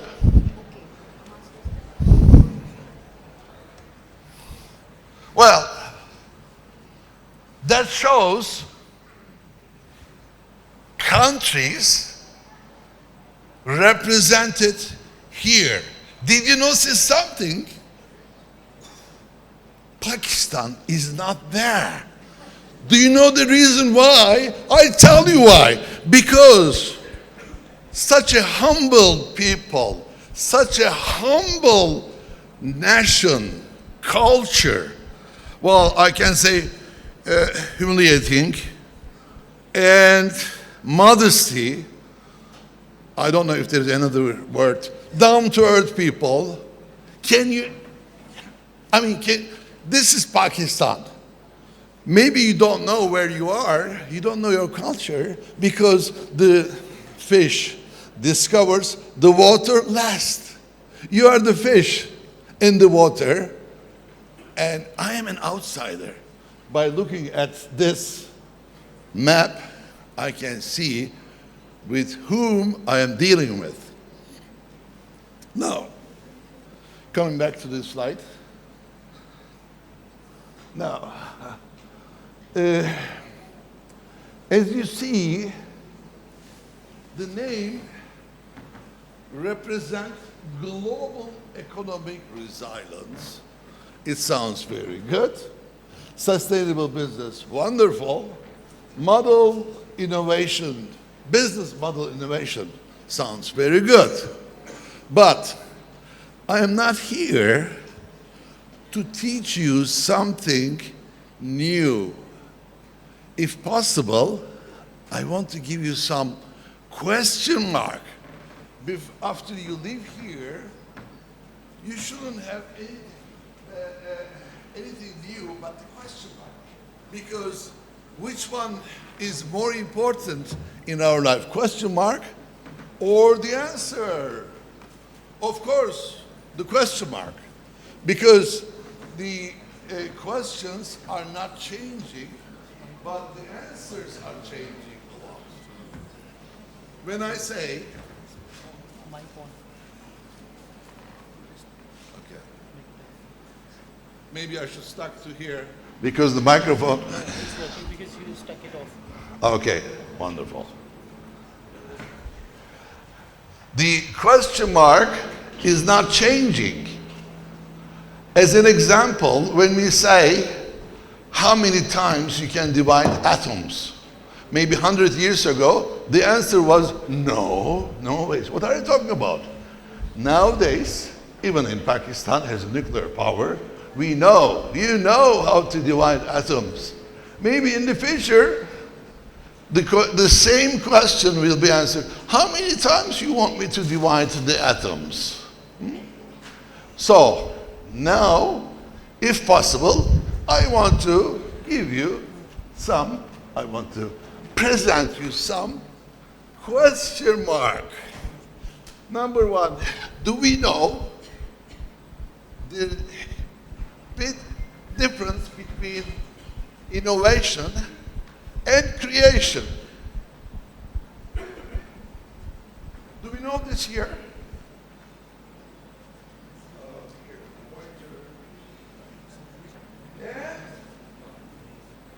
The other one, discovered. You know, America.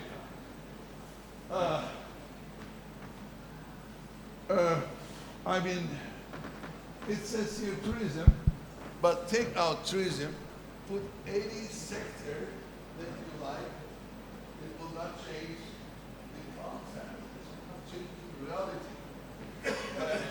There are so many things that we can talk about these items, but one thing I need to point out, certain companies do not work with others if they are not sustainable enough. One of the companies that comes into the scene is actually TUR. It's a German company. It's a touristic company. And if your hotel, your tourism facilities is not sustainable, they say, no, we're not trying to work with you. You have to be sustainable. And if you're not sustainable, they give you time. It's a limited time for you to make your thing sustainable, to make your company, your function, your whatever it is going to be. It's likewise ISO, International Standard Organization. So, you know what? If you have ISO, you have to work with those companies who do have ISO. What I mean here, one day, it is not going to be luxury to become innovative, to be sustainable because of the rules and regulations stipulated by the laws. And as an example, TUI and ISO, International Standardization Organization. They only work with ISO companies. ISO, and you ought to be work with another ISO companies.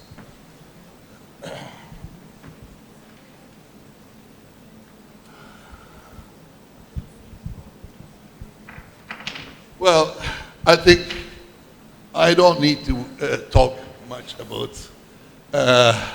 economic resiliences in front of such a knowledgeable audience.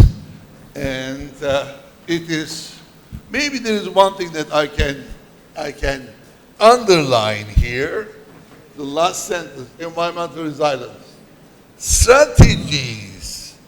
Strategies. What is strategy? I don't know if you, I'm sure you heard strategy, but do you know where does it come from? Many years ago, in Greece, Athens, they were attacked by Spartans. They were using same methods over and over again to protect themselves. The enemy was coming from the other side, the Athens was going this side, and they were fighting. Since they were not using something new, they were always using. One day, General Strategos said, well, we're using the same method to protect ourselves. We always lose. We have to do something new. Something new was to divide the army in 3 lines. One from the right, one from the right, one from the middle. They won. They won. Since then, we use the term strategy from General Strategos. So we have to be innovative. We have to use strategy even in our family life. Those who are married, you know what I'm talking about. Those who are not married, you will learn how to use strategy to market themselves to get married. And after all, to have a healthy marriage, you have to have really good strategy. Otherwise, I don't want to say otherwise.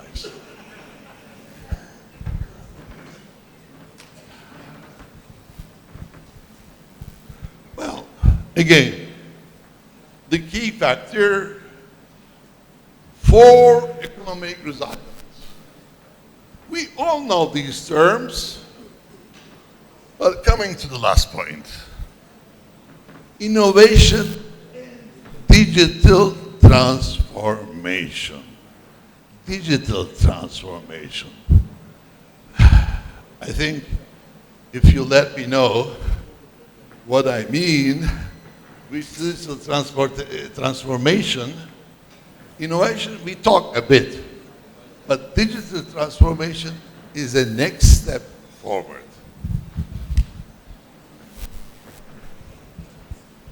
Here, when I ask how many different type of political system available around the world, you might say 2 different types.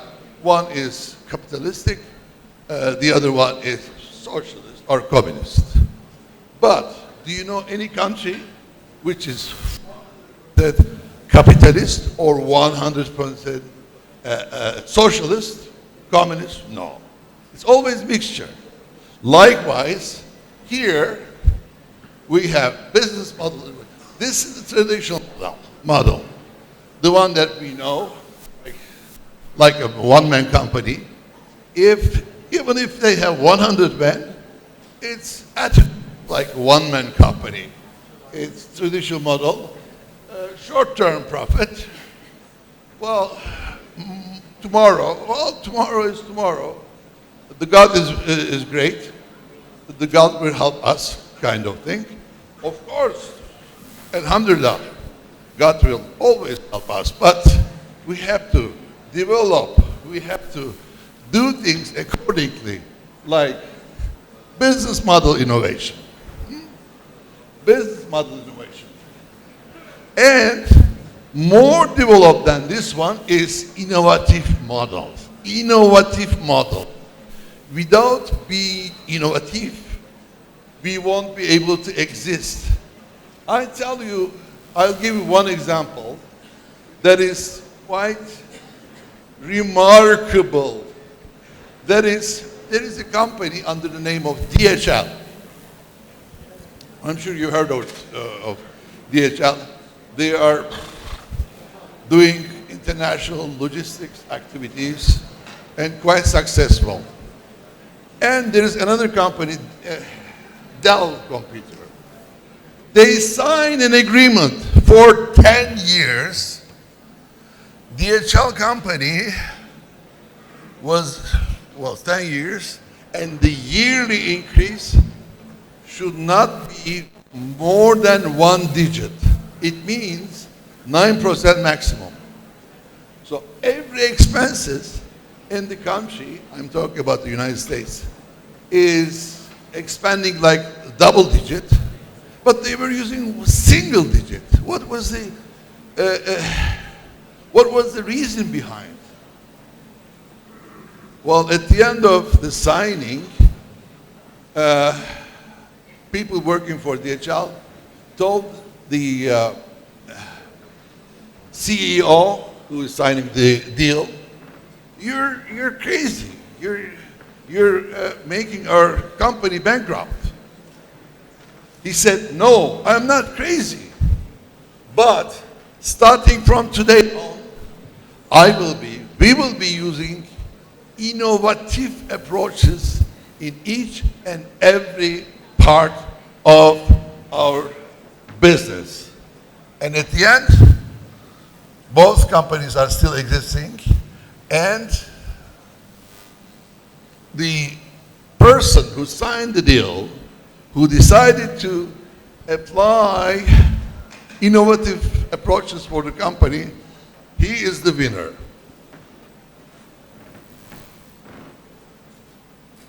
Well, just type of sustainable business model.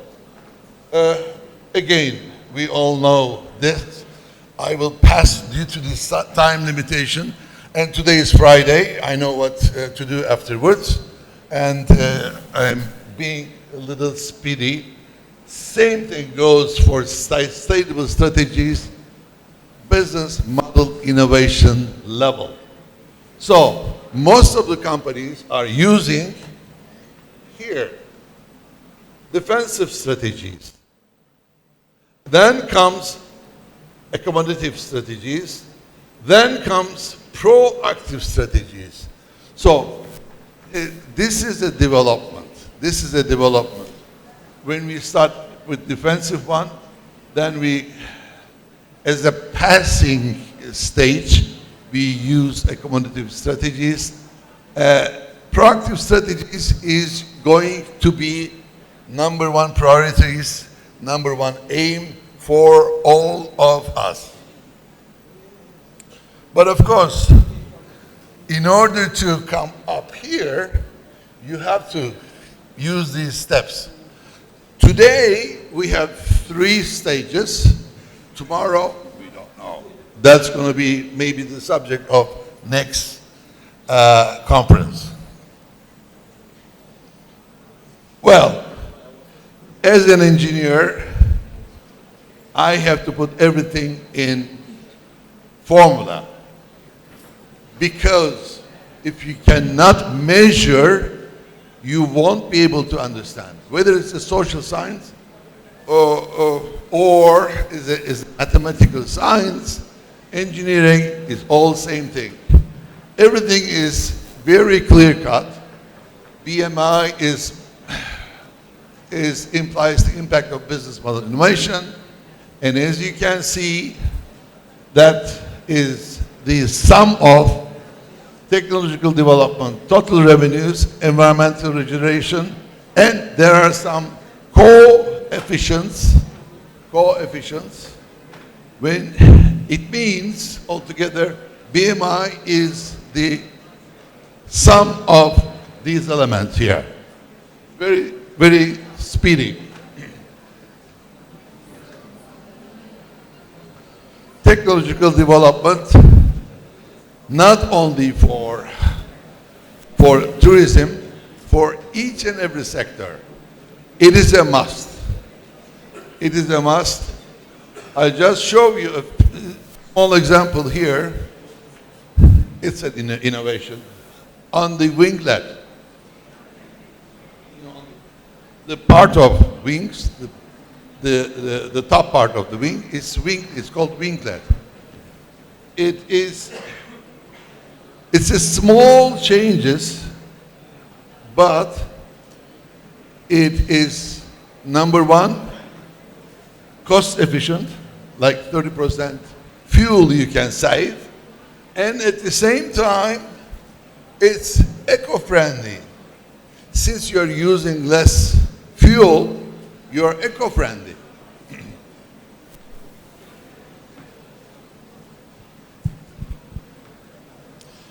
Again, I'm not going to repeat what other professors, speakers are deeply talked about it, informed about it, about the subject AI and automation.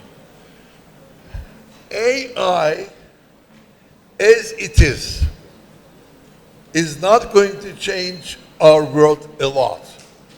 Because 45 years ago, I remember taking a course in Canada, in McGill University. I didn't understand anything about AI at all. It was a very basic level, very theoretical. When AI became so popular, 4 years ago, the inventor of AI told a newspaper that AI is quite dangerous for the humanity. AI is quite dangerous for the humanity.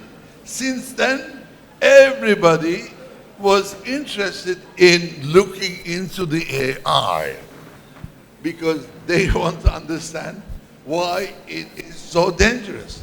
Yes, AI makes good combinations, but AI is not inventing something that is not existing or is not discovering something that is not existing.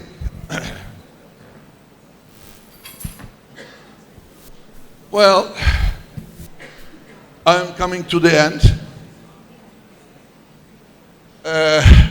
BMI plays a crucial role, but it's not going to change your life unless you make part of your understanding, unless you make your part of your everyday life. It is going to be remaining as a theory, a model, again, unless you make it part of your everyday life. I think this is over. Thank you very much for your patience.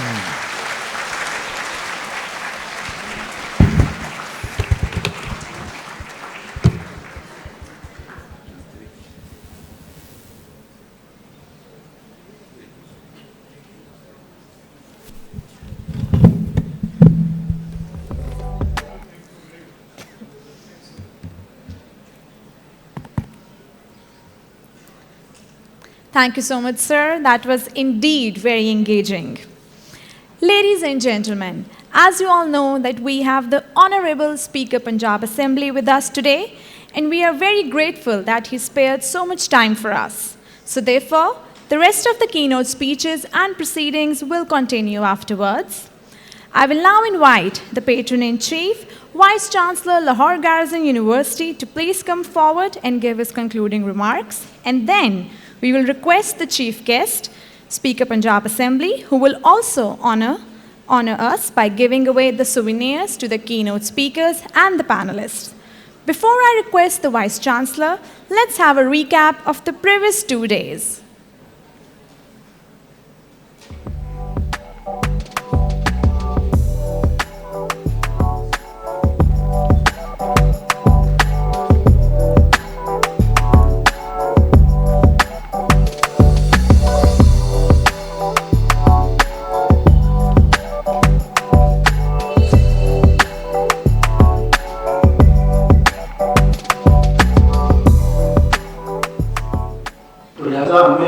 पूरी अपनी कौमी ज़िंदगी के अंदर दुनिया जितनी भी चली जाए, इंफॉर्मेशन जितने भी आ जाए, टेक्नोलॉजी जितनी भी आएगी, इस कायनात का मरकज़ ये फर्द है। इस फर्द की ज़िंदगी के अंदर पीस, कंफर्ट और इसको कलेक्टिव हम गोल देंगे तो हम एआई को हार्नेस करने में कामयाब हो जाएंगे।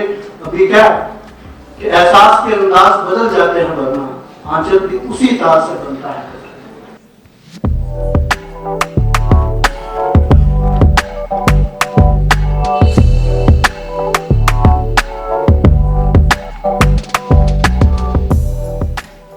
I think our academic leaders would have to be creative, understand where to fix it as a tool rather than taking it as a threat. If we take it as a threat, I think 80% of the population of academics would be wiped off.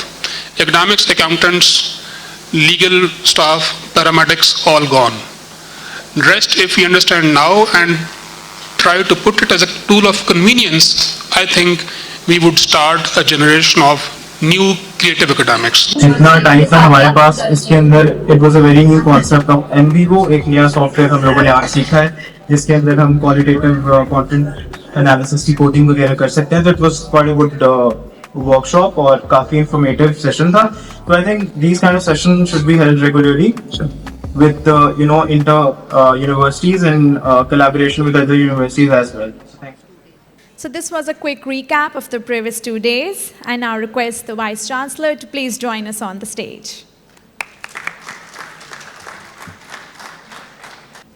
Bismillahirrahmanirrahim.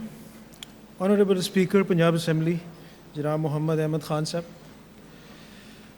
Professor Dr. Zakaria Zakir, VC, Poonch University, Rawalakot, respected guests from our brotherly countries, faculty members, and dear students. Assalamu alaikum and very good morning. Ladies and gentlemen, it's indeed an honor for me to welcome our honorable chief guest at the culmination of a very unique conference on the most desired topic of today. Ladies and gentlemen, this very slide shows the thrust line set as goals by Lahore Garrison University, I think which we did somewhere in last June, May-June.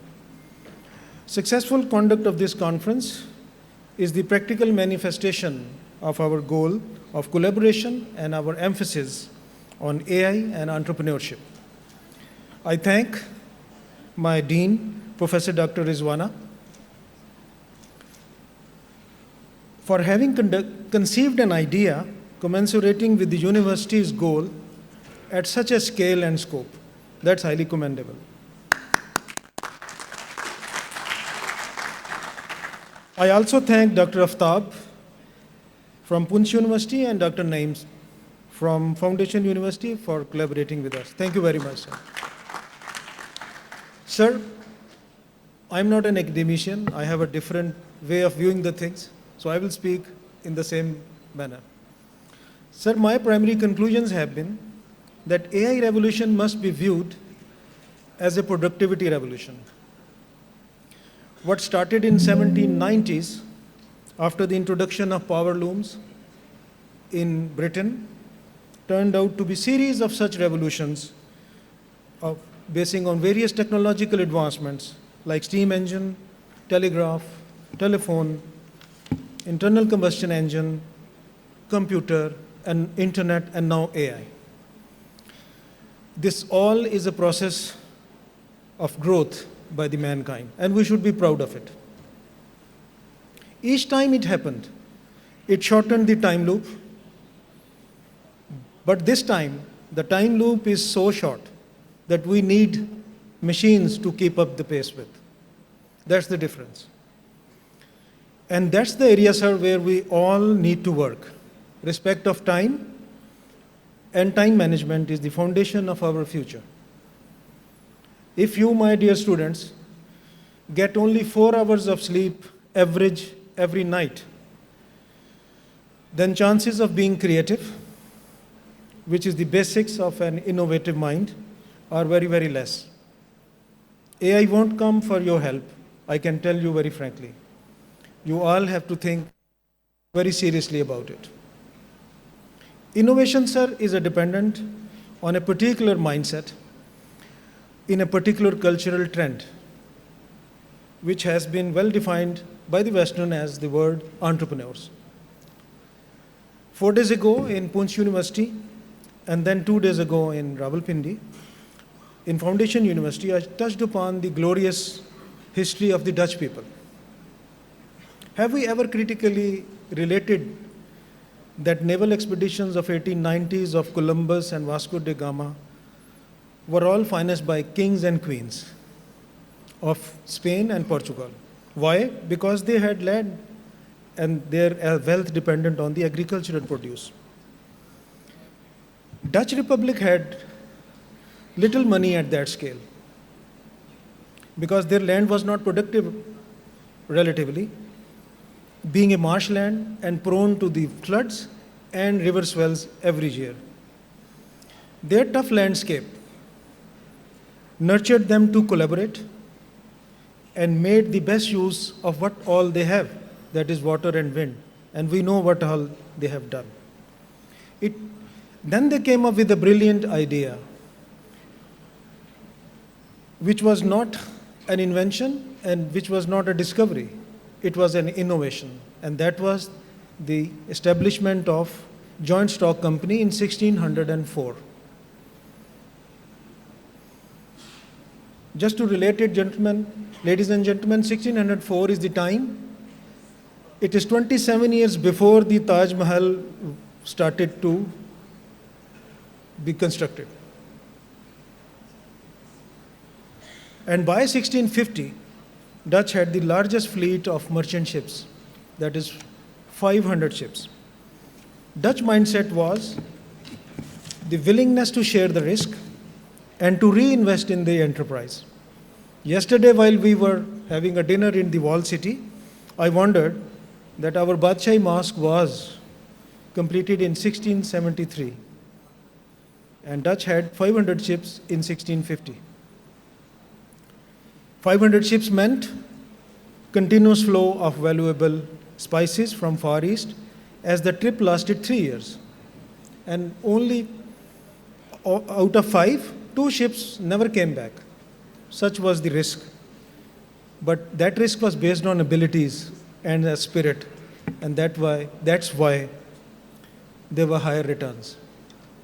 Sir, why I am highlighting this all is that the culture that valued trade, enterprise, with a strong emphasis on innovation and risk-taking, above all, the tradition of collaboration, that's what it made the difference. Britain and France had scientists. Scotland had inventors, but Dutch had entrepreneurs. You Google it, ask Google who had the most number of entrepreneurs. Dutch. So Dutch are the ones who made use of inventions, discoveries to their own advantage. And that is what the culture of entrepreneurship is. My point to highlight is that today's world, when the AI is there, only the entrepreneur mindset will be able to harness this AI and make AI to work for himself. Rest will serve the AI, or they will be redundant. We have to be prepared for that. Sir, my last thing will be that we have to innovate and we have to collaborate and we have to work on the mindset of our future generation. With that, I thank you all, and I especially thank you. I know, sir, how committed you are. I couldn't be more grateful to you for honoring us. Same goes to MPS Up, who is our alumni from the same thing. Thank you very much to all.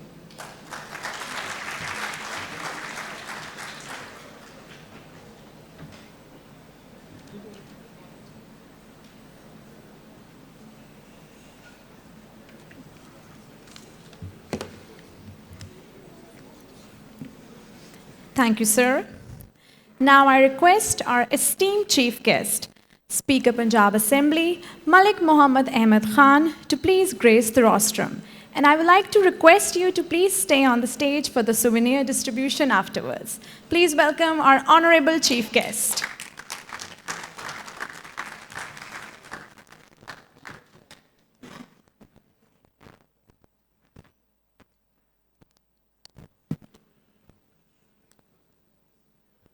नहमदहु नुसल्ली अला रसूलिहिल करीम Bismillahir-Rahmanir-Rahim.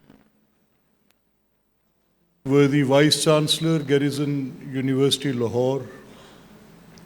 Worthy Vice Chancellor, Rawalakot University, Poonch University, Rawalakot.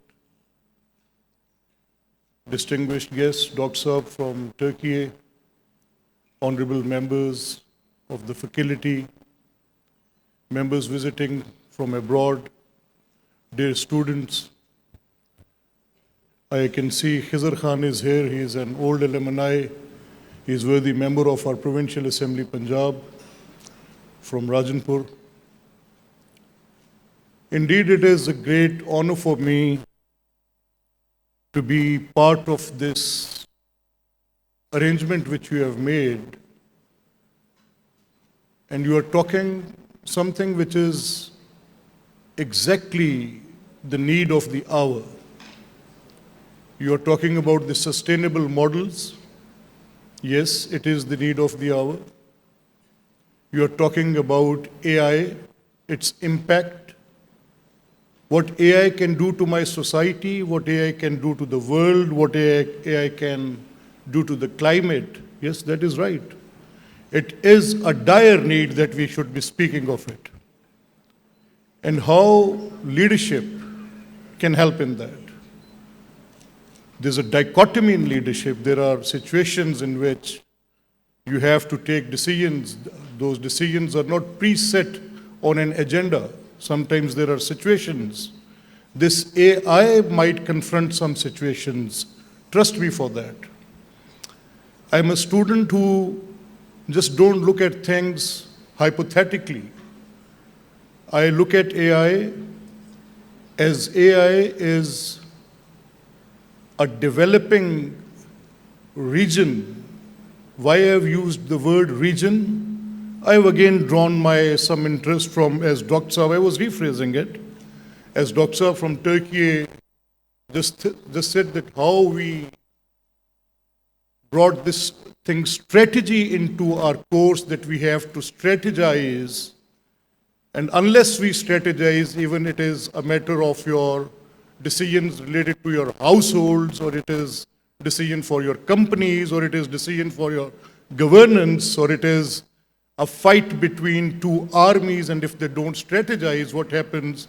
And he referred to a general named upon which this strategy is based upon. And the word I used for AI, that we are entering into a region, is again, I'm taking that from a very Roman story. And story is interesting.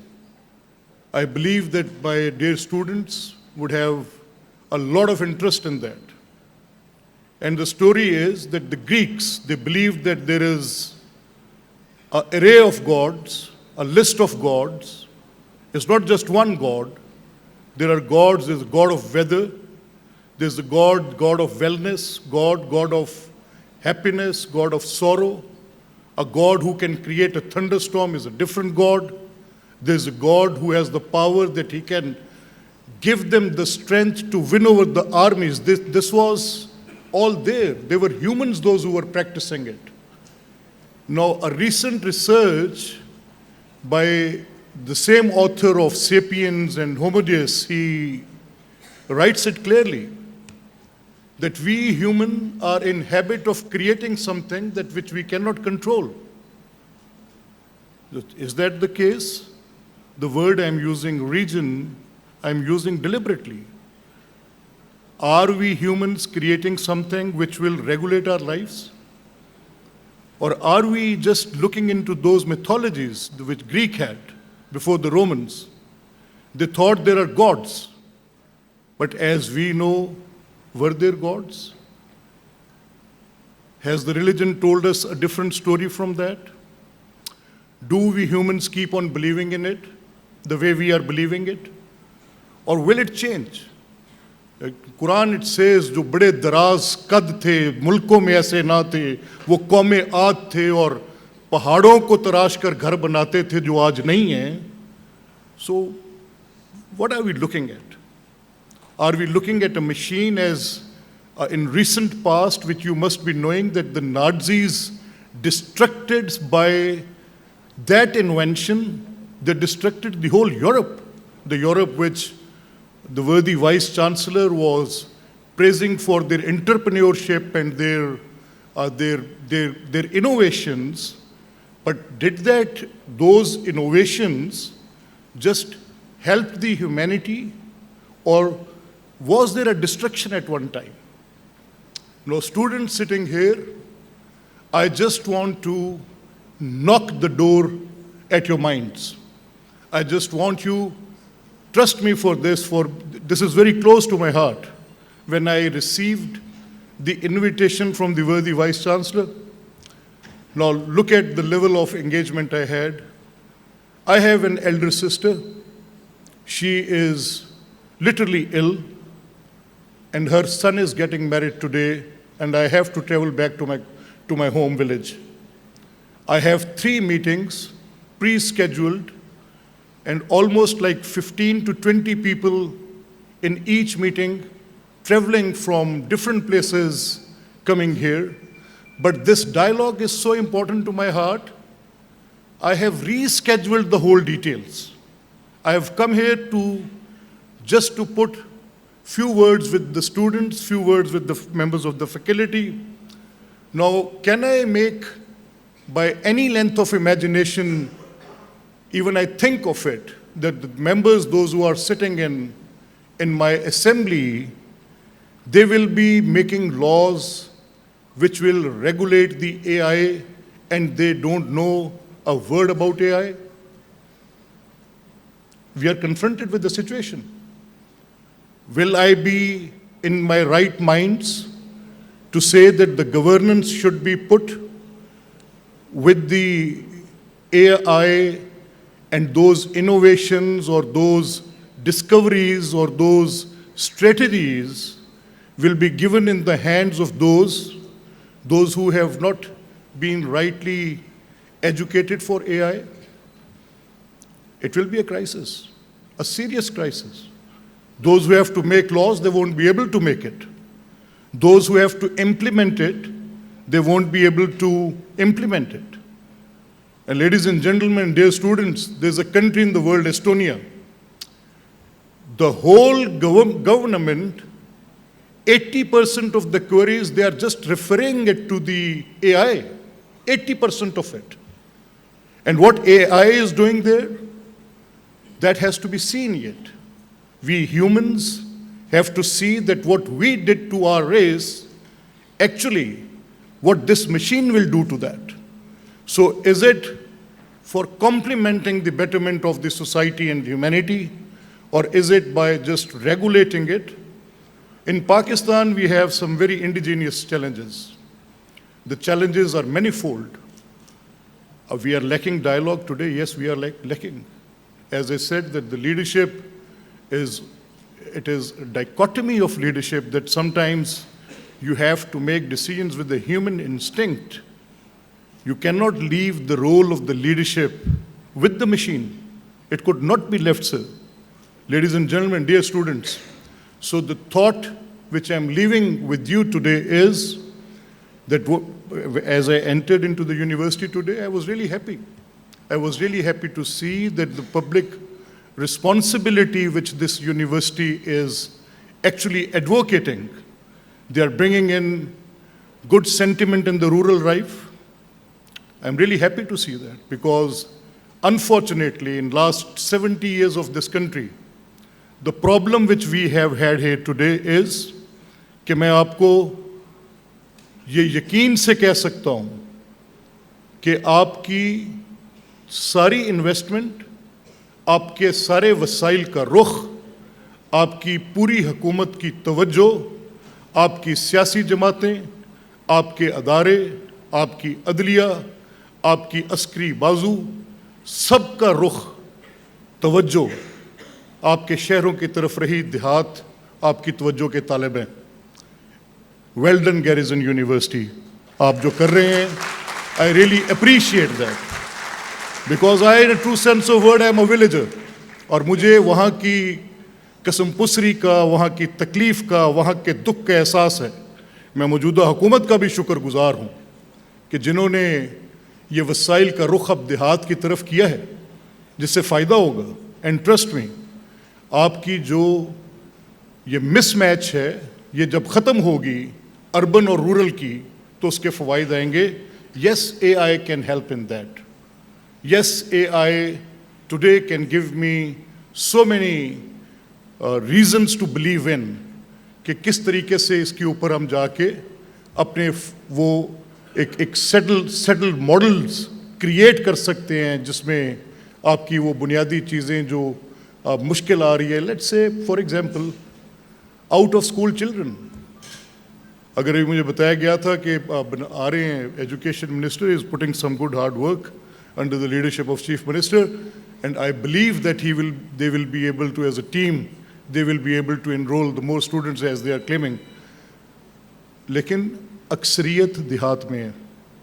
मैं एक छोटा सा वाक़या आपको सुना सकता हूँ कि मेरे हलके में, लाहौर से बहुत दूर नहीं है, it is just like 50-60 kilometers it starts. तो मैं किसी गांव में एक फातिहा कहने के लिए गया, तो I saw a boy, must be 12-13 साल की उम्र का होगा। तो I could figure out that he is not going to school just by looking at it. सिर्फ देखने से मुझे अंदाज़ा था कि ये स्कूल नहीं जा रहा होगा। तो मैंने उस बच्चे, he was very बड़ा अट्रैक्टिव बच्चा था वो, उसकी जसामत, उसका गोल सा चेहरा मेरी आंखों में नक्श है, उसका फूला हुआ जिस्म वो जैसे भी था, उसके बदन पे वो चीथड़ों जैसे कपड़े, उसके मट्टी से अटे हाथ, उसके पैरों पर पड़ी धूल, उसके चेहरे पे जमी गर्द मुझे इनवाइट कर रही थी कि मैं उसको हाथ से पकड़ के पूछूं कि बेटा ये is this time for school, you why you are not in school, क्यों नहीं गए हो? एंड ही सेज कि मैं नहीं गया। क्यों? मैं जाता ही नहीं हूँ। क्यों नहीं जाते? मेरे पास वसाइल नहीं है। तुम क्या करते हो? मैं काम करता हूँ खेतों में, फील्ड में। कितने पैसे मिलते हैं? 600 रुपया। मेरे घर में बहनें और मेरी माँ है। Unfortunately I don't have father, so I have to feed my family.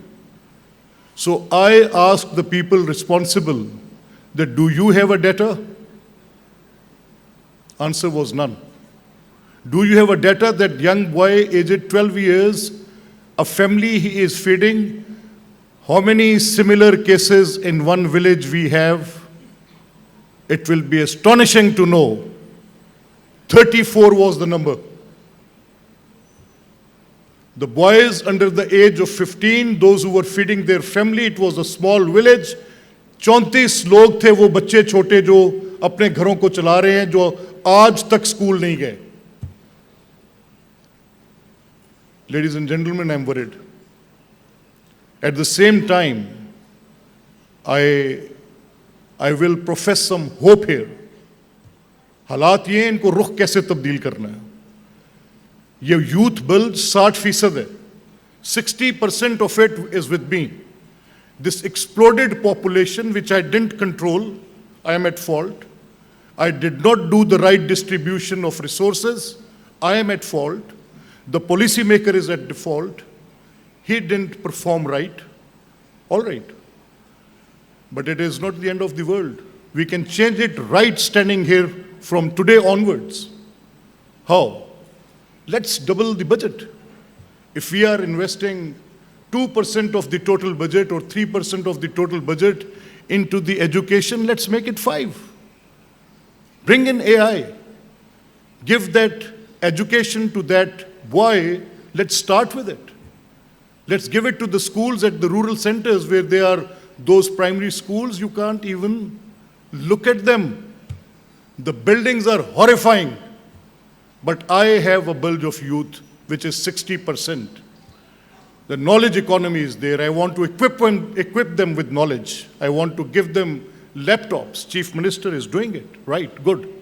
I don't want my children to have petrol ka bum or lathi in their hand. I just want them to be equipped with those right machines. So ye jo aapki knowledge economy hai, that has to expand. That has to go on. That has to, investment has to be made on that. So I think I won't bore you more. मैं आप बच्चों के साथ ये बात करते हुए अपनी बात को थोड़ा मुख्तसर करूँगा और ख़त्म करूँगा. Probably while I will be ending my note, I might take another 2-3 minutes because I do have a paper in my hand which I believe my staff must have arranged from your faculty. अगर ये जब मैं ये suggest कर रहा हूँ कि ये 60% यूथ है, तो ये 60% यूथ की एपेटाइट है. आप देखें जो स्मार्टफोन यूजर्स हैं, which reflects that these smartphone users are actually those who could be trained, educated, and made able for AI. If we don't, जो मेरी पहली आपके साथ आर्गुमेंट थी, वो हाइपोथेटिकल नहीं थी, वो based upon cogent evidence of history है. We have recently seen the world war II, कोई लंबी बात नहीं है. We have seen that the how and when and in a manner in which it destructed the humankind. I have told you the story of Greek mythologies when it was thought that these are the gods and the gods are different and human created it, but still we have Quranic injunctions which spells it in a very louder manner that it is a different framework in which things work.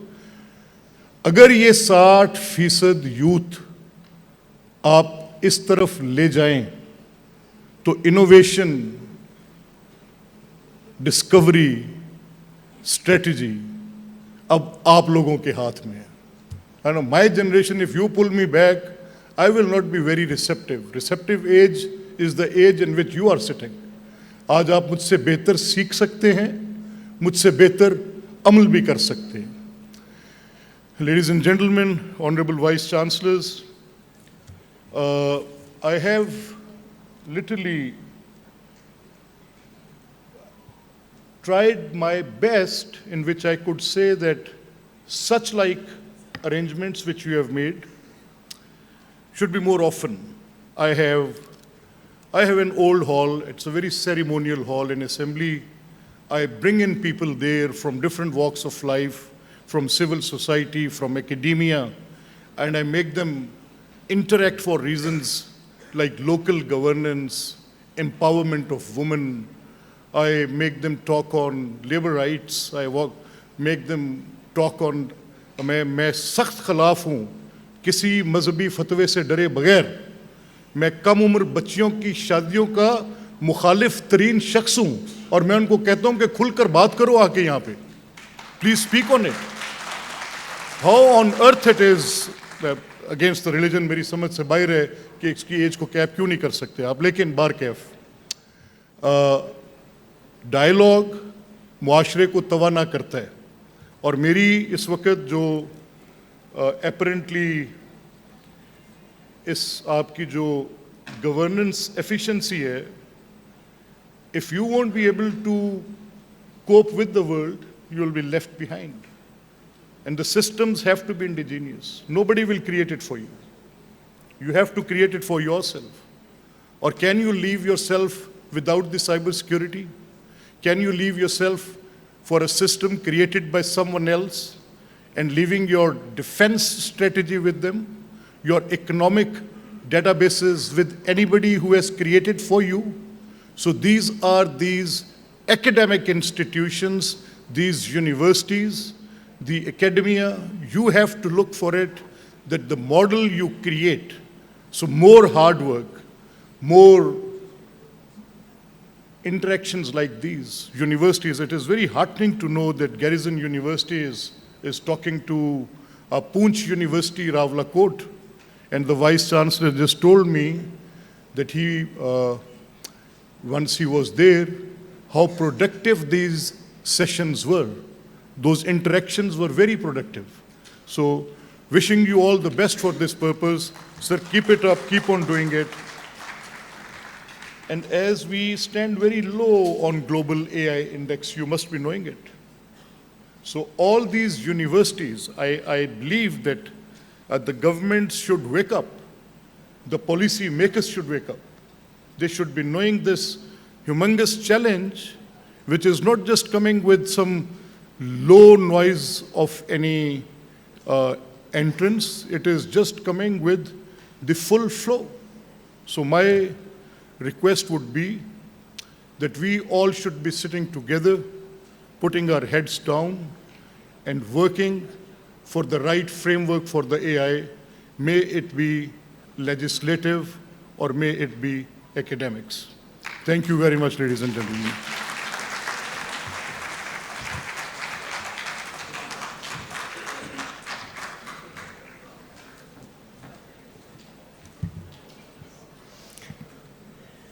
Thank you, sir, for your support and appreciation.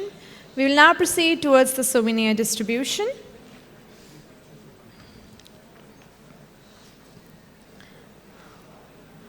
The first souvenir will be presented to Professor Dr. Rohit Ganj.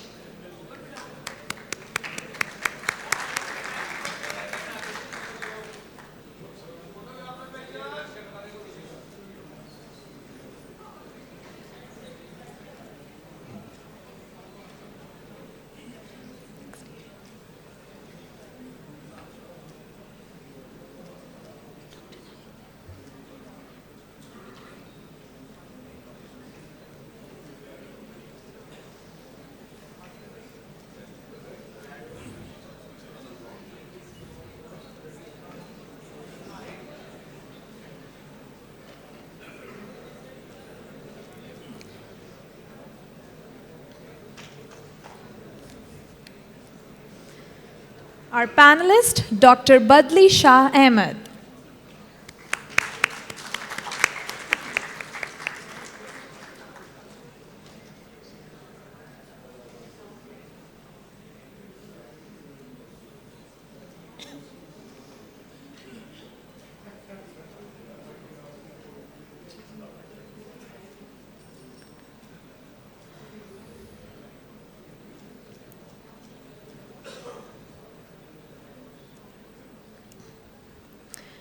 Keynote speaker, Mr. Amir Mumtaz.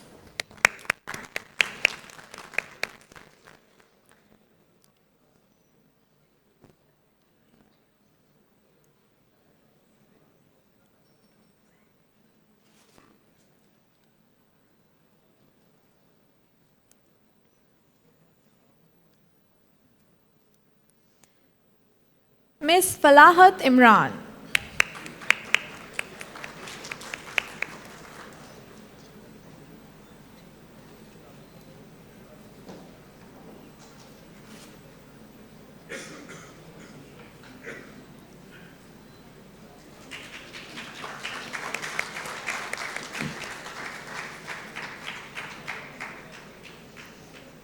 Professor Dr. Sadur Rahman.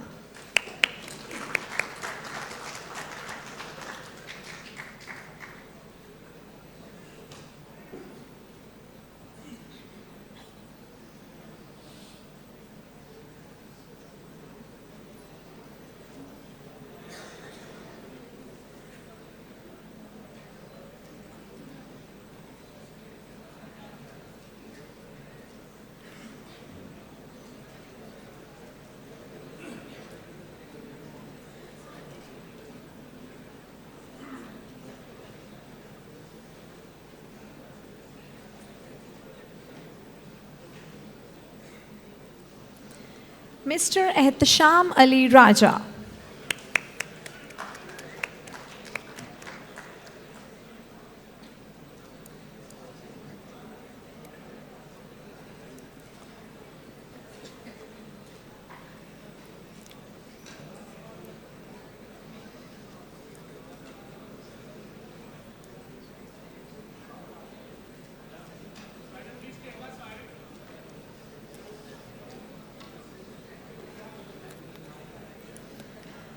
Our moderator for the panel discussion, Chairperson, Department of Management Sciences, Dr. Nayatul Haq.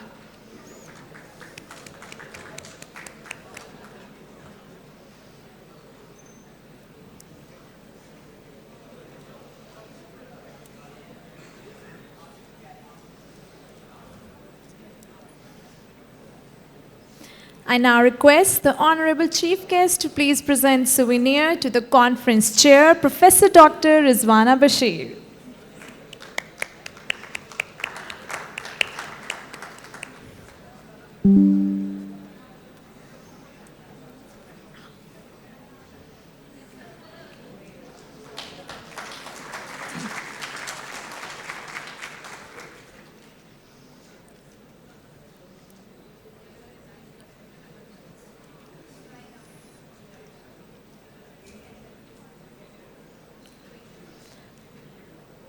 I now request the Vice Chancellor, Lahore Garrison University, to please present souvenir to our Honorable Chief Guest, Speaker Punjab Assembly.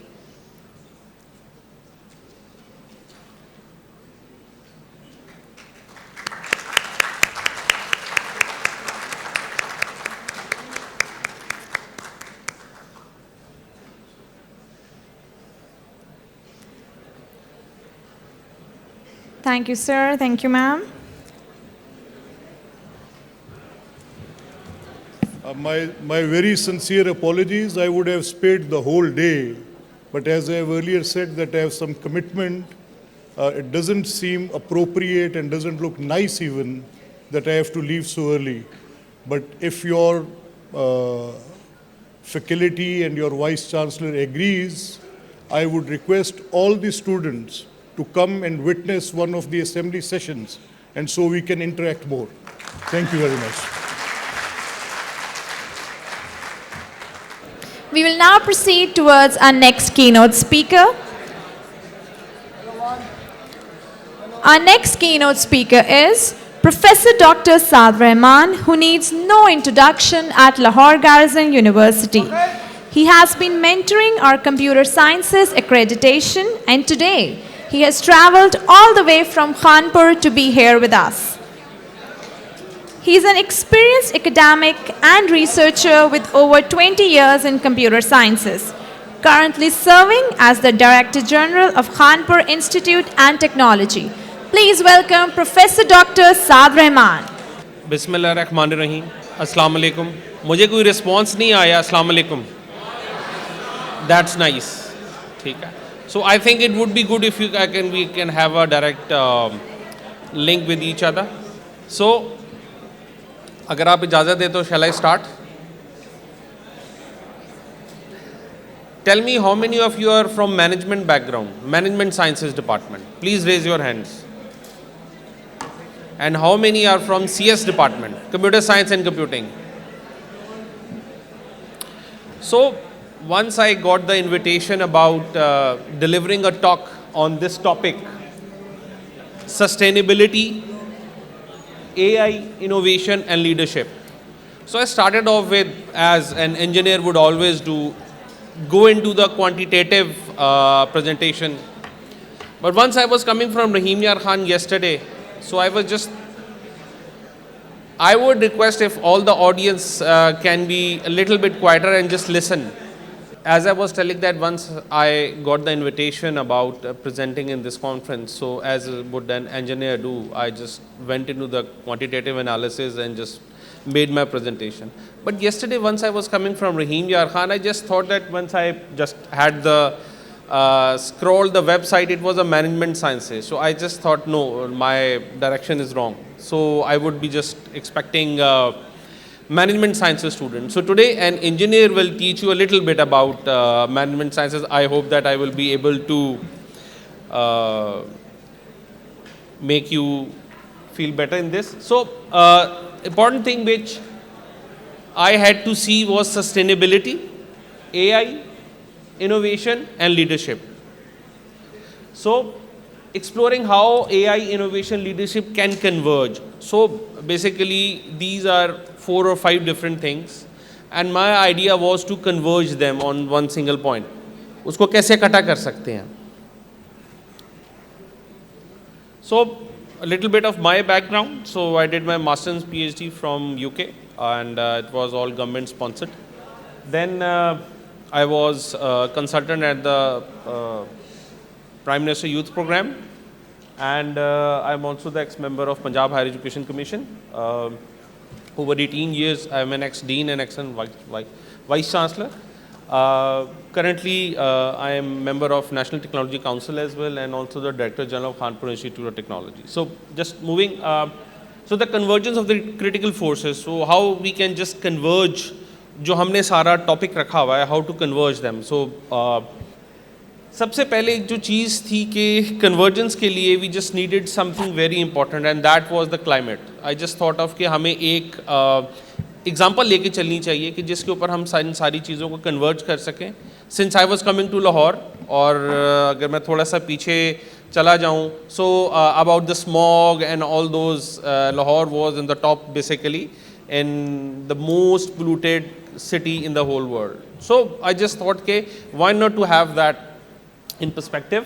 So key challenges, the key challenges which we have is the climate change, the resource depletion due to our population, social inequalities and biodiversity loss impacting our future. 2, and the AI as a tool. So we have been just discussing AI, how to, like, there are many school of thoughts, but what I think is that AI as a tool. One of the speakers was talking about ChatGPT. So being constant to change and adaptive to change. I've started using ChatGPT, Gemini and Copilot, all of these into my teaching methodology with the students. So I encourage them now, instead of कि वो जाएं और वो cheating करें, they should go and get these things done as an assignment. So enhance their skills. So the best thing is to use the technology as a leverage कि आप उसको कैसे use कर सकते हैं. Innovation role. So I think usually हम देखते हैं कि जी कि innovation is something which is very, very complex. But for me, innovation is solving a complex problem with a very easy solution. That is what innovation is. So innovation, as Minister Saab was talking about the knowledge economy, I think we are now shifting from knowledge economy to innovation based economy. So that is how we are just now changing from leadership importance. That is how effective leadership provides the vision and guidance necessary to implementing sustainable practices. Presentation goal, exploring how these elements work together to build a resilient and sustainability. So why a sustainable future can't wait? Climate change, extreme weather, resource pressure and inaction consequences. ये 4 चीजें हैं basically जो हमें देखनी है. So understanding resilience in a sustainable context. So definition of resilience. What is resilience? So resilience is the capacity of a system to adapt and recover from shocks and stresses, ensuring sustainability. If हम एक किसी society की बात करते हैं, if we talk about any country, so अगर आप किसी एक incident से recover करते हैं, how quickly you recover, how quickly you sustain that, that is what resilience is. Key characteristics of resilience include adaptability. आप कितनी जल्दी adaptable हैं, डाइवर्सिटी कितनी आप में, सेल्फ रेगुलेशन कितनी और कलेक्टिव लर्निंग कैसी है आपकी. So stakeholder collaboration, integration and collaboration among various stakeholders. This conference is the biggest example कि जहाँ पे आपकी 3 यूनिवर्सिटीज़ ने कोलैबोरेट किया. आसान नहीं होता, it's very difficult. Building resilience is inherently linked to sustainable practices, creating a loop of mutual enforcement. So, unpacking the power of artificial intelligence, AI technologies, you can just know AI technology, ChatGPT, just everybody is very well conversant with this AI. Data analysis, predictive analysis. I was just reading one of the posts in LinkedIn that an earthquake is expected in Pakistan next week. So God forbid, Allah Ta'ala bachaye. But predictive analysis help us to prepare in advance, in future, if there is any eventuality is coming, is there any other like rain is coming, flood is coming, so to help us prepare. Automation efficiency and decision support. So enhancing our understanding of the planet. So AI satellite image analysis, this is something which one of my startups did. Basically back in 2014 what we used to do, हमने उस time पे AI थोड़ी बहुत use की थी. हम एक Swedish satellite से तस्वीर लेते थे ऑफ क्रॉप जो भी है एरिया का, farmer use to mark his land, और हम उसको सैटेलाइट से बेसिकली करके देते थे जो है सेगमेंटेशन ऑफ कि कौन सी क्रॉप ठीक है, उसमें से कौन सा एरिया ठीक नहीं है. So that we started off in 2014 and for the just 20 rupees per day की ये एक स्टार्टअप था. Smarter resource management for a sustainable future, smart grids, we should go into smart cities.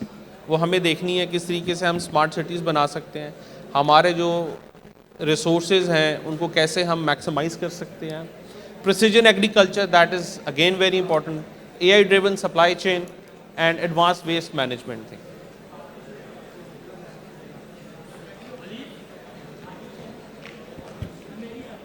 AI is a tool to fight against climate change.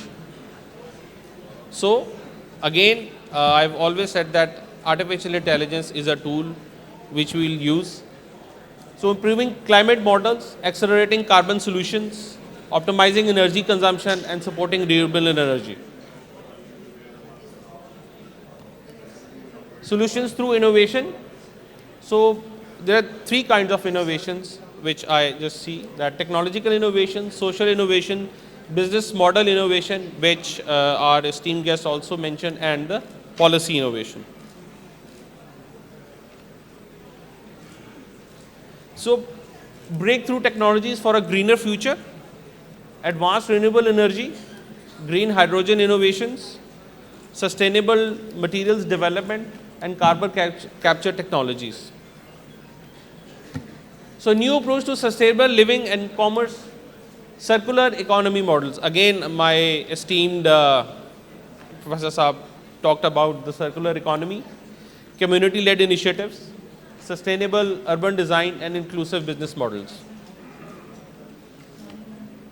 The indispensable role of leadership. So that is something which we always say that we just see from the youth, that they are our future leaders.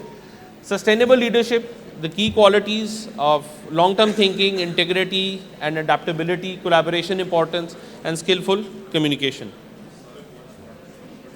The power of collective action, collaboration, successful partnerships, examples of collaboration and innovative solutions. Navigating the ethical landscape of AI, bias and fairness, transparency, data privacy, job displacement and accountability frameworks are basically the major factors. Innovation and leadership in urban environments. So AI optimization, innovative design, community leadership and experimental sites.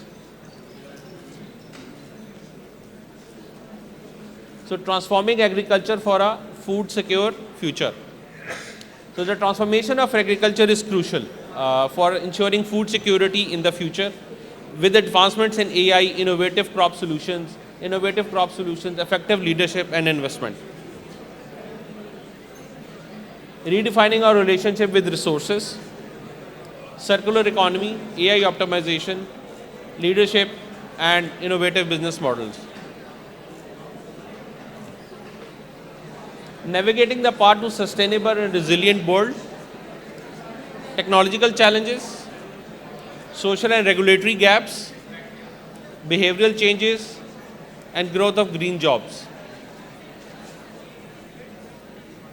Tracking our journey towards a sustainable future, key sustainable indicators, renewable energy adoption, social equity and well-being, and role of AI in data analytics.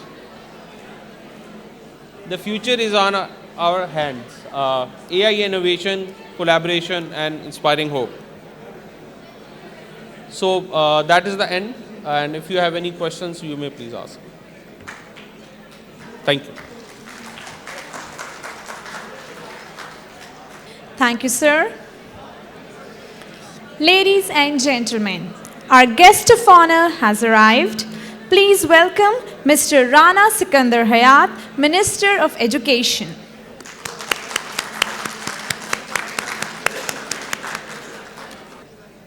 Sir, we are honored to have you here with us today. We previously had a panel discussion and then we moved on towards our keynote speeches, and now we'll be proceeding towards the conference chair address. The Department of Management Sciences at Lahore Garrison University remains committed to advancing AI, innovation, and leadership for a sustainable future. Through initiatives like this conference, we continue to bridge academia and industry, fostering meaningful collaborations. Ladies and gentlemen, we have finally arrived at a moment where we conclude our so-called 3-day conference, which in fact was a 7 days long undertaking that included traveling of over 1,000 kilometers. So who could be more appropriate than our own, the one and only Professor Dr. Rizwana Bashir, Conference Chair, to give her concluding remarks. Please welcome Professor Dr. Rizwana Bashir.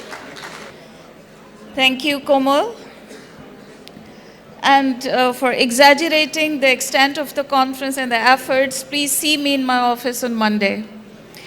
Respected guests, keynote speakers, scholars, researchers, faculty, students, and dear colleagues, Assalamu alaikum and a very good afternoon to all of you. On behalf of the organizing committee of 5th ICMS 2025, it gives me great pride as I stand here today to deliver the closing remarks of what has truly been a remarkable and impactful 3 days academic journey. I would still call it a 3 days as we had our conference spanning on 3 days. So allow me to begin by thanking our distinguished guests who have truly elevated the conference with their wisdom and presence.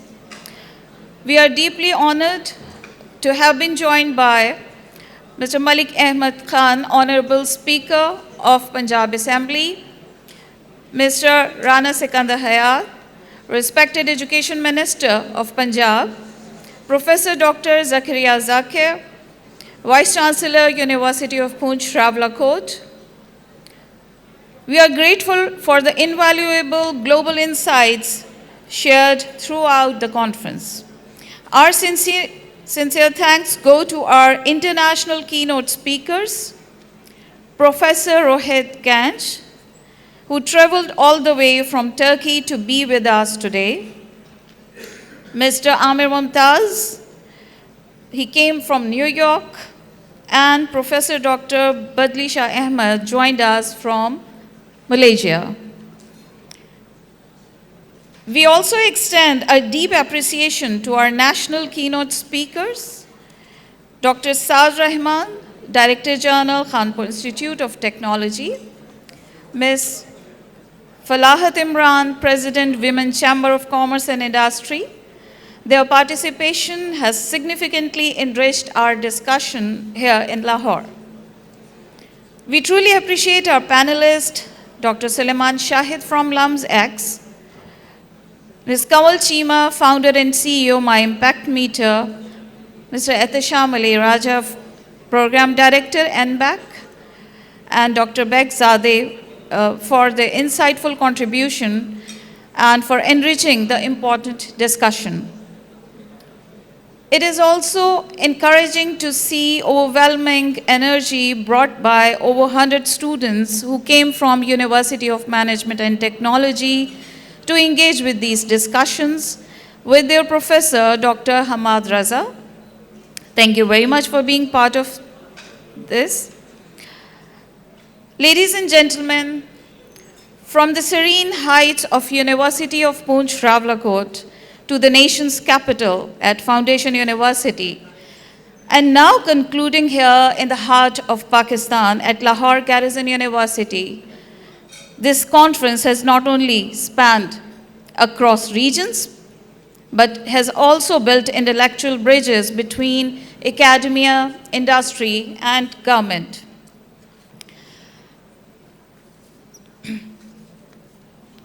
Such collaborations or such conferences by universities have immense impact. The Edelman Trust Barometer 2024 shows that across globe, people are increasingly placing their trust in scientists, educators, and businesses to lead the way towards a sustainable future. In Pakistan, this reflects the growing faith in academia and youth-led innovation as forces for change. Our universities and research institutions must now rise to the responsibility. This is why ICMS 2025 is not just another academic conference, it serves as a platform for reflection, collaboration, and transformation. Ladies and gentlemen, one of the most remarkable aspects of 5th ICMS has been its spirit of collaboration. This collaborative environment has significantly benefited University of Poonch Rawalakot, particularly in strengthening their business faculty. As we all know, when innovation is driven by collaboration, it paves the way for truly sustainable growth. This year's theme, Sustainable Future, Artificial Intelligence, Innovation and Leadership for a Resilient World, was thoughtfully selected to reflect the pressing realities we face today. As we navigate an era earmarked by rapid technological change and economic uncertainty, the convergence of AI, innovation, and forward-thinking leadership has become essential, not just for academic discussion, but for real-world resilience and progress. According to the recent PWD report, AI is projected to contribute more than current output of China and India combined by 2030. In parallel, the World Bank notes that climate change could push over 130 million people into poverty by 2030, unless decisive innovation-driven actions are taken. These statistics underscore the interconnectedness of innovation, sustainability, and inclusive leadership in our collective future. Now turning to our own region, the UNDP's National Human Development Report highlights that 64% of Pakistan's population is under the age of 30, making us one of the youngest nations in the world. This creates both a remarkable opportunity and a pressing responsibility to equip our youth for future-ready, digital-first, and environmentally conscious skill set. Another report on AI Readiness Index, also highlighted by our chief guest today, ranks Pakistan 133rd out of 134 countries, placing it among the lowest in digital readiness globally. Moreover, a State Bank of Pakistan report also notes that over 90% of Pakistan's SMEs still operate informally with limited access to digital tools, AI, or innovation-led infrastructure. These gaps not only hinder our economic competitiveness, they jeopardize our resilience in a rapidly evolving global landscape. If I've seen further, it is by standing on the shoulders of giants. This phrase was famously used by Isaac Newton in 1675, letter to Robert Hooke. The quote emphasizes that advancement in knowledge and discovery are built upon the work of those who came before. This is why our theme chosen this year is not just a topic of discussion, it is a call to action for all the stakeholders. As we reflect on 3 days of this insightful conference, the key takeaways have powerfully reinforced our theme. From insights on sustainable practices in manufacturing and ethical AI, to call for interdisciplinary research and globally shared knowledge, our distinguished keynote speakers emphasized that responsible innovation must be embedded in both education and practice. The need for green consumption of the local resources, AI-driven opportunities for educated but unemployed women in AJK, and student-led entrepreneurship rooted in local challenges. Most importantly, we were reminded that AI is not a threat, but a powerful tool to amplify human potential, provided we are ready to lead with vision and adaptability. In today's keynote speaker session, as Amir Mumtaz Sahab talked about reordering of powers and highlighted financial and trade fault lines, Ms. Falahat emphasized the role of women in building a resilient world and also shared the role of Women Chamber of Commerce and Industry in supporting the women entrepreneur with a significant rate of success. Professor Rohit reflected upon the global economic resilience business model innovation, which is crucial for achieving sustainability. He very rightly mentioned the key factors for economic resilience as diversified economies, strong institutions, and shared the sustainable business model and strategies. Dr. Saad, being the last speaker of the day, talked about convergence of critical forces and unpacked the power of AI for the sustainable world. The 5th edition of ICMS in many ways was the most impactful one yet, and we aim to keep this tradition alive each year with more inclusive and interdisciplinary participation, connecting scholars, practitioners, and policymakers from around the globe. In the days to come, we'll be initiating conference proceedings, policy recommendations, follow-up collaborations, proposing joint research projects, and encouraging co-publication opportunities across the institutions. These conversations are not ending here, they are beginning here. The real impact of this conference will unfold as we take these discussions to our universities, our boardrooms, our classrooms, and the communities. The real impact also lies in the connections it inspires and the actions it encourages. Because a sustainable future is not just the responsibility of one sector, one discipline, or one region. It is something we must all build together. Ladies and gentlemen, in the end, I would say that a conference of this scale is never work of one person. It's a collective achievement. I truly appreciate the efforts of 3 collaborating universities and especially the conference committees.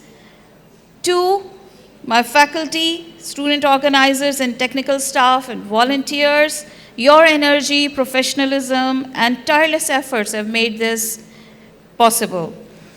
To the researchers, thank you for trusting this platform. To our students, thank you for showing up with open minds and hearts. You are the reason we are gathered here. So, thank you for being part of this dialogue. We look forward to seeing you in the 6th International Conference in 2026. Thank you very much.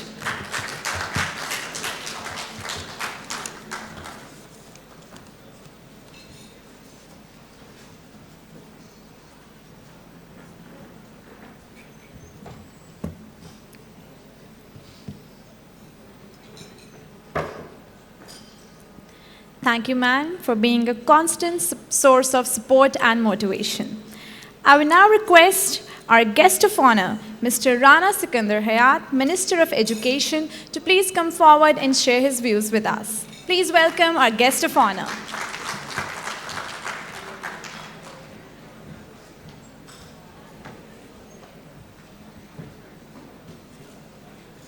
Thank you. Bismillah ar-Rahman ar-Rahim. Honorable Vice Chancellor, esteemed guests, powerful ladies from the chamber, Vice Chancellor, guests from Turkey, all of the superstar students, Assalamu alaikum.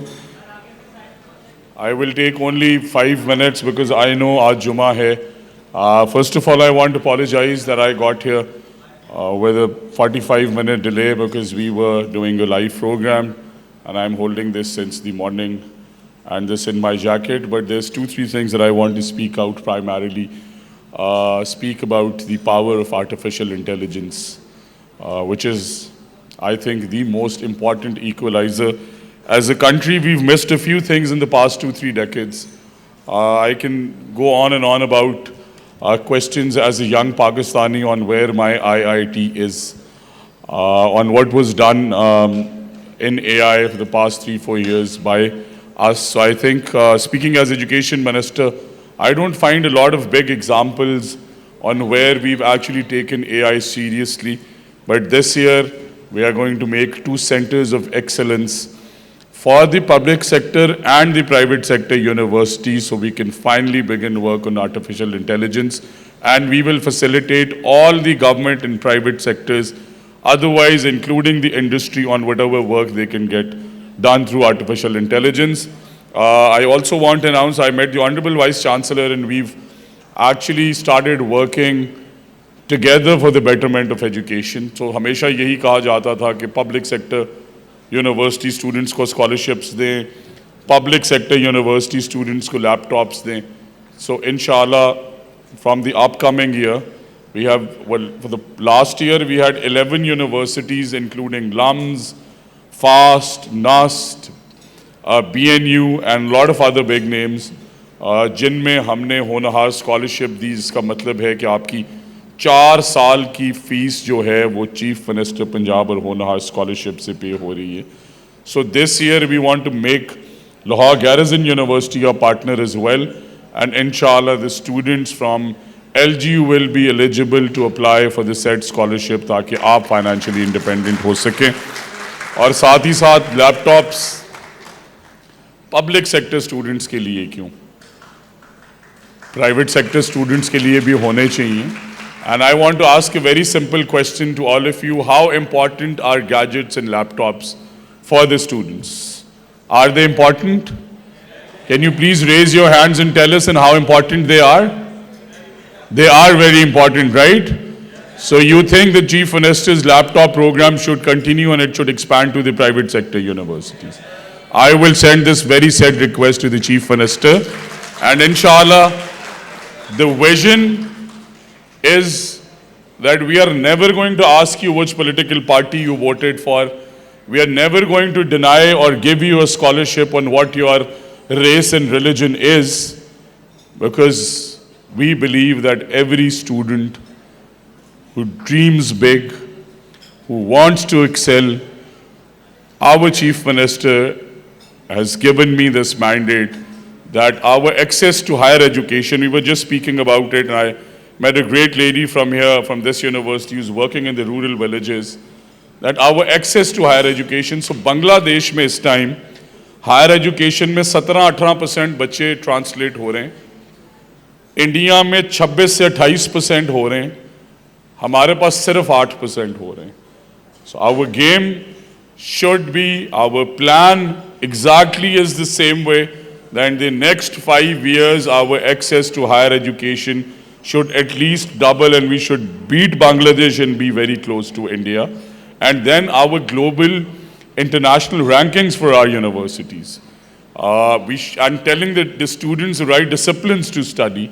So हमने होनहार scholarship scheme में जो 67 disciplines eligible किए हैं वो कौन से हैं? वो डिसिप्लिन्स हैं जो पूरी दुनिया में 2050 तक जिनकी डिमांड है, जिनसे आपकी एम्प्लॉयबिलिटी बढ़ेगी, जिनसे आपको बाहर के ममालिक में जाने का मौका मिलेगा। And I was requesting honourable vice chancellor कि ये अलाइड हेल्थ साइंसेज की स्ट्रीम फॉरेन से शुरू करें। और हमारी जो होनहार स्कॉलरशिप है, इसका 62% of the total number is going to female students, which is a big advancement towards women empowerment. Because जब तक हम खवातीन को इक्वल अपॉर्चुनिटीज़ नहीं देंगे, we need to understand, we need to accept this, that it is difficult to move forward unless we give equal opportunities to all the females. So we're giving out scooties to the students. We've started a fund for the young entrepreneurs to apply, where they can fulfill their dreams through a program or a project that they submit for funding to the provincial government. And last part, through our school outsourcing program, we've outsourced about 11,000 schools. 1,15,000 jobs हमने create की हैं, और schools हम किन्हें दे रहे हैं? आप जैसे youngsters को who graduate from here and are looking for resources. They have the drive, they have the vision, they can do all the mehnat that is required. They are just in need of the resources. तो जब हमने अपना school और resources उन young लोगों को दिए हैं, trust me, I was in UMT yesterday, वहाँ के 9 ग्रेजुएट्स ने हमारे स्कूल्स लिए, and 1 school on Ferozepur road जिसमें सिर्फ 18 बच्चे थे, अब वहाँ अल्हम्दुलिल्लाह 250 बच्चे पढ़ते हैं 6 महीने बाद. And we are saving taxpayers money as well, because we are spending over 4,000 on a student, and through the school outsourcing we are spending only 1,500. Making EdTech schools, working on out to school children, very massively linking every kid with Nadra, because my dream is that every kid should be in the schools. And leading from the front, मैंने अपने बेटे को एक सरकारी school में दाखिल कराया ताकि आप सबका ट्रस्ट बन सके सरकारी स्कूल्स पे. I am doing everything that I have in my capacity. My chief minister donates her salary. I donate my salary every month to the star teachers and underprivileged children. We are bringing in scholarships for the students who dream big but don't have the resources.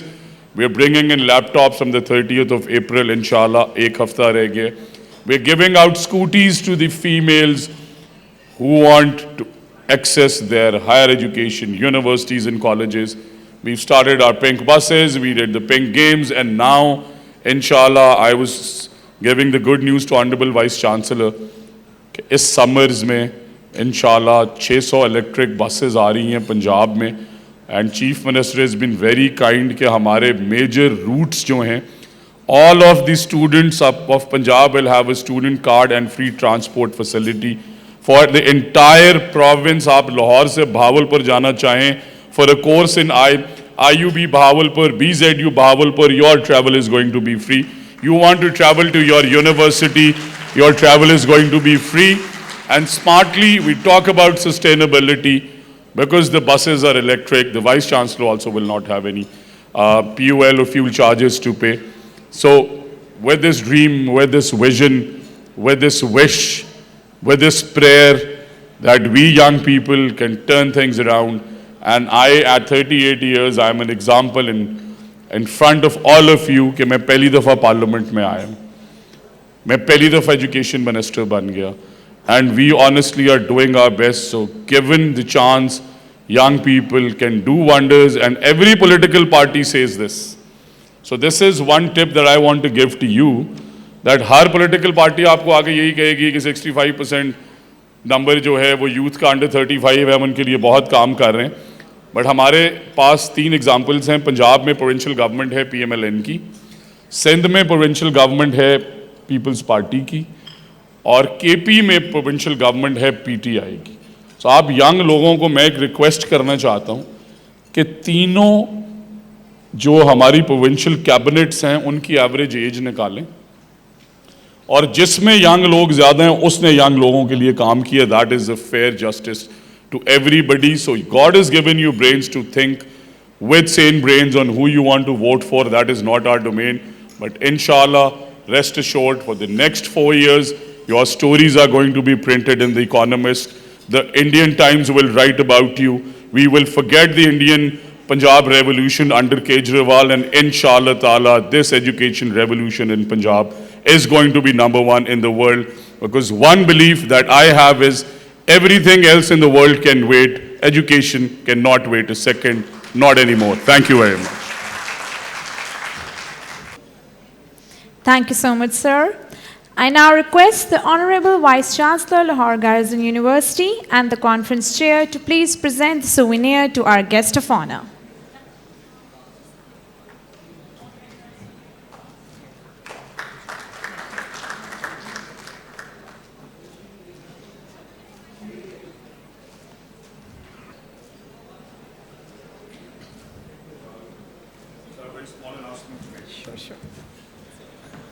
And I also forgot to tell you that with the partnership with Google, पिछले एक साल में हमने 50,000 public sector schools के बच्चों को Google CS First और Google Gemini जो उनका AI का टूल है उस पर ट्रेन कर लिया, और Google ने 50,000 में से 37,000 को सर्टिफाई भी कर दिए, और 1,000 टीचर्स को भी वो सर्टिफिकेशन दे रहे हैं.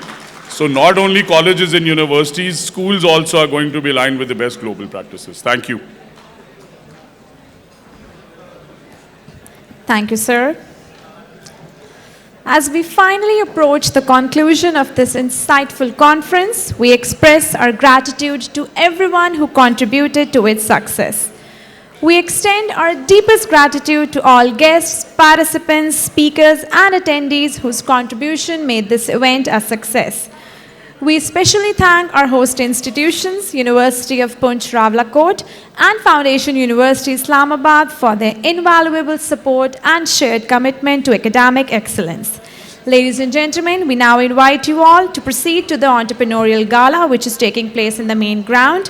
Please note that you all are requested to please be seated and let the guests leave first. Jummah prayers will be offered at 1 p.m. With this, we officially conclude the 5th International Conference on Management Sciences. Once again, thank you all for making this a remarkable journey. Stay safe, take care, Allah Hafiz.